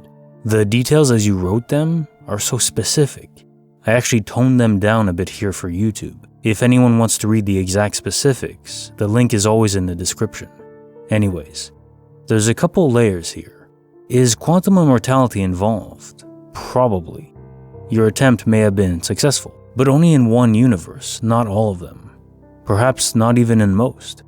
I think you had a strong will to live, but it was buried deep inside. You needed some catalyst to awaken it. And prior to the transfer, it sounds like you had an out-of-body experience. This would be the ultimate catalyst. Visualizing yourself out of your own body. This isn't as rare as you might think, but it's almost always reported as an entirely life-changing event. We all have our demons to conquer. I don't know what was looming over your life 4 years ago. I'm just glad you were able to find the strength through your family to persevere and vanquish them. Good job. Case file number 539, written by Scrappy BR7. A case of mortal déjà vu. I had just been sent home from a deployment with the army to be medically separated. My girlfriend's brother, now brother-in-law, had talked me into becoming a law enforcement officer, my current profession. I wake up to my girlfriend climbing into bed, kissing me and saying, "You need to wake up and get ready for work." I do as she says and see she's asleep. So I quietly sneak out of the house to get myself a pack of cigarettes and an energy drink at the gas station near the house on my way to work. I park the truck, go inside and say hey to the cashier as I grab my drink and put it on the counter. I'm a regular there, so the cashier already knew what cigarettes to grab and turned to grab them as two guys in their mid-20s come into the store. They had this energy and look in their eyes like football players mid-game. Being in uniform, I assumed I was safe and turned to the cashier. Before I could get a word out of my mouth to the cashier, it happened. There was a flash reflected in the lottery scratcher box and a loud boom that instantly made my ears ring. I felt like I had just been punched in the lower back of my head. Blood and teeth were flung onto the cashier and cigarette display. My body is pushed forward as I fall onto the counter and onto the ground, feeling warm liquid on my face and coming out of my head. Before my body settled, everything went dark and silent. I wake up to my girlfriend, getting into bed, kissing me and saying, "You need to get up and get ready for work." I do as she said this time, with a sense of déjà vu. She's asleep as I sneak out for work. I go to a different gas station that time, and 8 months later, last month, I see one of the guys from the gas station in the booking area of the jail. I keep my composure because this is the first time I've ever actually met him in real life. Bonus file, written by Lovely Bloom, 1988. The Great Skeleton Hallucination? When I was 6 or 7, we moved out to a ranch in the countryside of Laredo, Texas. Not a lot of people with good income lived out there. Most houses were isolated and surrounded by woods. My mom and stepdad decided to rent this house because rent was cheap, only $350 a month. No indoor plumbing or central air. A lot of low-income families lived out there. There was a family that lived next to us. A family of 6 kids, all girls and 2 adults. They were also low income and often didn't have much to eat. My mom would often help them out with food, and in return, the kids would come over and help my mom clean the house. This one day, they came over and ate dinner with us.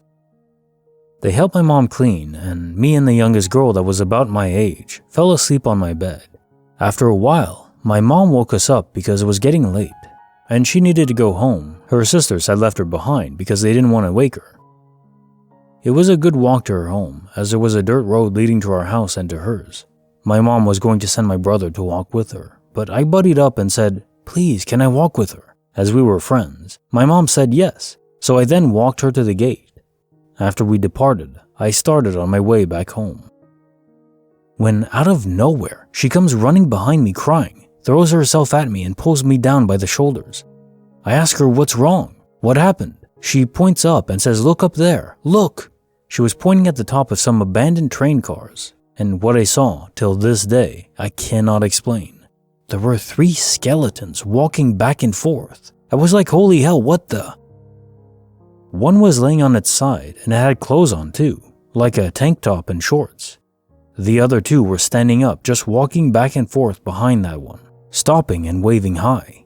We looked at each other and then ran to my house. I quickly told my mom what we saw. My mom and 2 brothers, plus us, went back to look, and they were still there, waving at us. We threw rocks at them, but the rocks didn't faze them. Just like it went through them, like they were ghost skeletons. Either that or we were bad at aiming. After a while, we went home and never saw them again. Till this day, I can't seem to understand or be able to explain how those skeletons were moving, and what they were even doing there to begin with. Some will probably say we were hallucinating, but how can 5 people see the same thing as a hallucination? Some have said that it was Halloween props, but no, it was the 90s, and I never saw any Halloween props that moved that well. During that time, the technology wasn't even real for that kind of movement. Halloween props like that cost a lot of money, and that family couldn't even afford to eat. We were in a dirt poor county. Creepy file number 10, written by Anonymous. The 4 flowers stalking. I'm still shaking as I think about where I could have been right now had I not acted on a vibe today in Hobby Lobby. I was at the store to indulge in the springtime sale. As I was browsing the entire store, I noticed that I kept seeing the same man wandering around. I thought that he was there with his wife until I realized that he was there alone. I also noticed that he had a Bluetooth headset in his ear the entire time. Not necessarily suspicious in of itself, but I really started to get a bad feeling when he followed me around the small floral section as I weaved through the aisles. He kept looking at random flowers when I would look at him. I even saw him either quietly talking to himself or talking to someone in his Bluetooth, most likely the latter. I circled through the store several times to make sure that he was genuinely following me and to wait for him to leave before I went to check out. After a while of not being able to see him around me, I went up to the front and got in line. He crept from around a corner and got in line right behind me, still holding the 2 random flowers that he had picked up. The cashier rang up my items while I typed a note on my phone. I told her that I had an online coupon and showed her the note that said, "The guy behind me has been following me throughout the store." She said that she was going to get the manager to verify the coupon. The manager came up and read my note and said, "With the other sale already applied, we might not be able to apply this coupon, but let's step aside and see what we can do." She took me past the register to get the details while the cashier rang up the man. I told her everything and I looked back, and the guy is telling the cashier that he forgot something that he wanted. He then goes back to the floral section to add another random stem to his items. He looks at me talking to the manager and tells the cashier that he needs something else again, and leaves the register to get another random item. It was at this point that I knew he was stalling to wait for me. The manager picks up on this too and calls up a male staff member to go out of the parking lot to make sure that the man got into his car and drove away after he finally checked out. The guy paid for his 4 random flowers and left the store. The staff member came back in and verified that he drove away and offered to be in the parking lot until I safely drove away as well. He came out with me and pretended to grab carts until I had safely made it to my car and left. I'm so thankful to the staff that immediately jumped into discreet action to ensure my safety. Case file number 540, written by Ghost Illusions. One more, just one more. I'm in my living room on one TV playing a video game, This War of Mine if you wanted to know, and my 9-year-old is in the other room on another TV playing Mirror's Edge. There is a wall separating us. My son is autistic, further on the scale. He can speak, but it's mostly 2 or 3 words, sentences, or phrases he memorized from movies, music, or whatever. You couldn't hold a general conversation with him. So as I'm playing, randomly in my head pops up behind the scenes from Jackass 2. It was a shot of Rick Kostick, the cameraman, holding up a camera while the other guy who threw cards at Wee Man is throwing cards at Rick. while Juicy J from the 3-6 Mafia is saying, one more, random scene. No reason why I'm thinking this or why it popped up in my head. It's been a hot minute since I've seen any of the Jackass movies. So while this thought is in my head, I suddenly hear my son in the other room going, one more. I'm not even lying when I say I got the absolute weirdest feeling. I don't like that feeling. He didn't get up or say anything else, just said, one more, almost in time with the random thought in my head. Nope, I don't like that. I want to thank every single last one of you for your comments, especially those on the ASD spectrum. You are helping me to understand my son on his level, even if I won't ever get there exactly. I'm almost positive that he is on a different level, and hopefully over time, we can work with it, just to help him communicate even more. Case notes, file number 540. Thoughts, energy, transmitted in a connected fashion that we can't fully understand, but we can imagine. We know about quantum entanglement and how one particle can affect another at a great distance, instantly. We also know there's no local information. It's not like a particle has information stored in of itself. So there is an actual action taken in the universe for quantum entanglement to happen, one particle affecting another. Sadly, we can't transmit information using this, so the speed of causality isn't violated. Yet still, something is happening that we truly cannot explain yet. I like coming back to this point in my thoughts because I'm convinced there's a lot of other forces at play we can't understand. Not yet. I don't think it's magic though, it simply hasn't been studied. In this case, the connection we have for those we love, or rather I suspect, those who occupy a great deal of thought energy from our minds, even negative. I think it's why rivalries and grudges often are mutual. That negative energy feedbacks on itself and it contributes to a never-ending cycle, or a very difficult one to break. I'm sure it happens to most of us at some point. We're thinking of a friend and as soon as we go to text them, they text us first. Interconnectivity beyond the conventional. I love it. Creepy file number 11, written by Summers 11. A white van, a cemetery, and a woman's screams. At the time this happened, I did tell my flatmates, but I left out certain details, not wanting to seem like a weirdo to them. I've had a handful of strange experiences throughout my life, but most have been far more subtle than what I'm about to tell you. This happened sometime between 2012 and 2014. I would have been in my late 20s at the time, living in a shared house in the eastern suburbs of Sydney.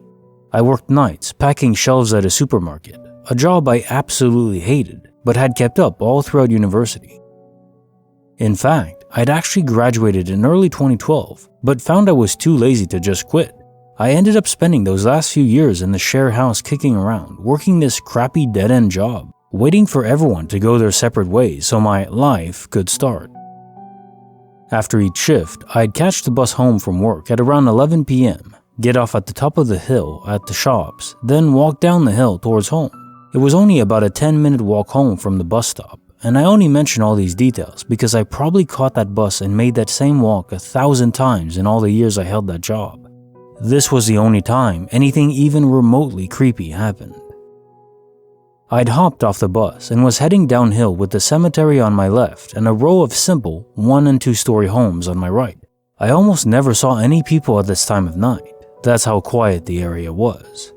The way is also well lit, and despite a cemetery looming over your shoulder, there's nothing eerie about it.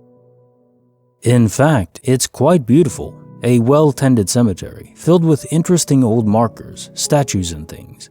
You'd see people jogging or walking through it most days. The cemetery is bordered by a sandstone wall that follows the way downhill, then left along this coastal road that sort of loops back around. I was maybe halfway down the hill when a plain white van drove past on my left. At first, I thought nothing of it. I didn't brake pace, and the van didn't stop or slow as it went past. I watched the taillights grow small, sweeping left as it took the bend at the bottom of the hill. But as soon as it disappeared, I had this very odd feeling come over me that I was going to see it again. Not sure how else to describe that. It wasn't like a voice in my head or anything, just an odd, fleeting impression that when I got to the bottom of the hill, that same white van would be waiting for me. So I go to the bottom, turn left, and I saw a pair of headlights coming back towards me. They were too far to see if it was the same car, but immediately I knew it was. I didn't feel scared or anything, but I knew then that whatever was about to happen was going to happen, whether I wanted it to or not.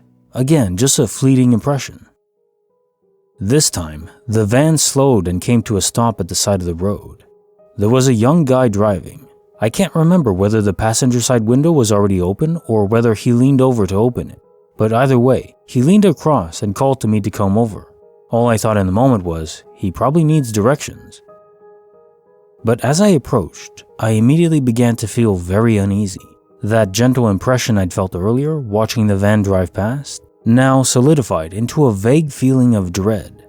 I felt as if I shouldn't get too close, so I came about as far as the grassy verge, then stopped.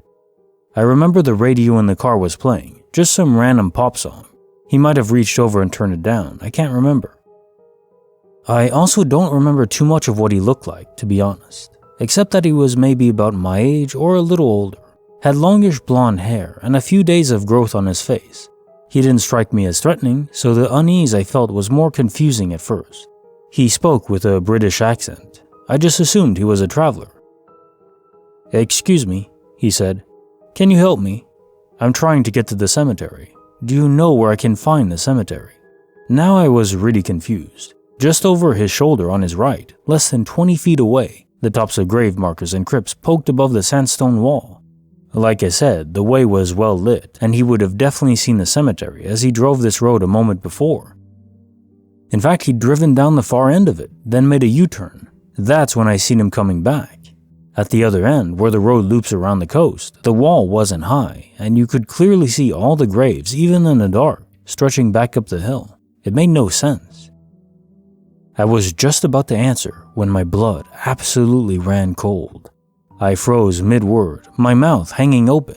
Somewhere in the back of the van, I could clearly hear a woman screaming and crying for help. I could even hear her banging against the inside paneling. I heard it clear as day over the radio playing.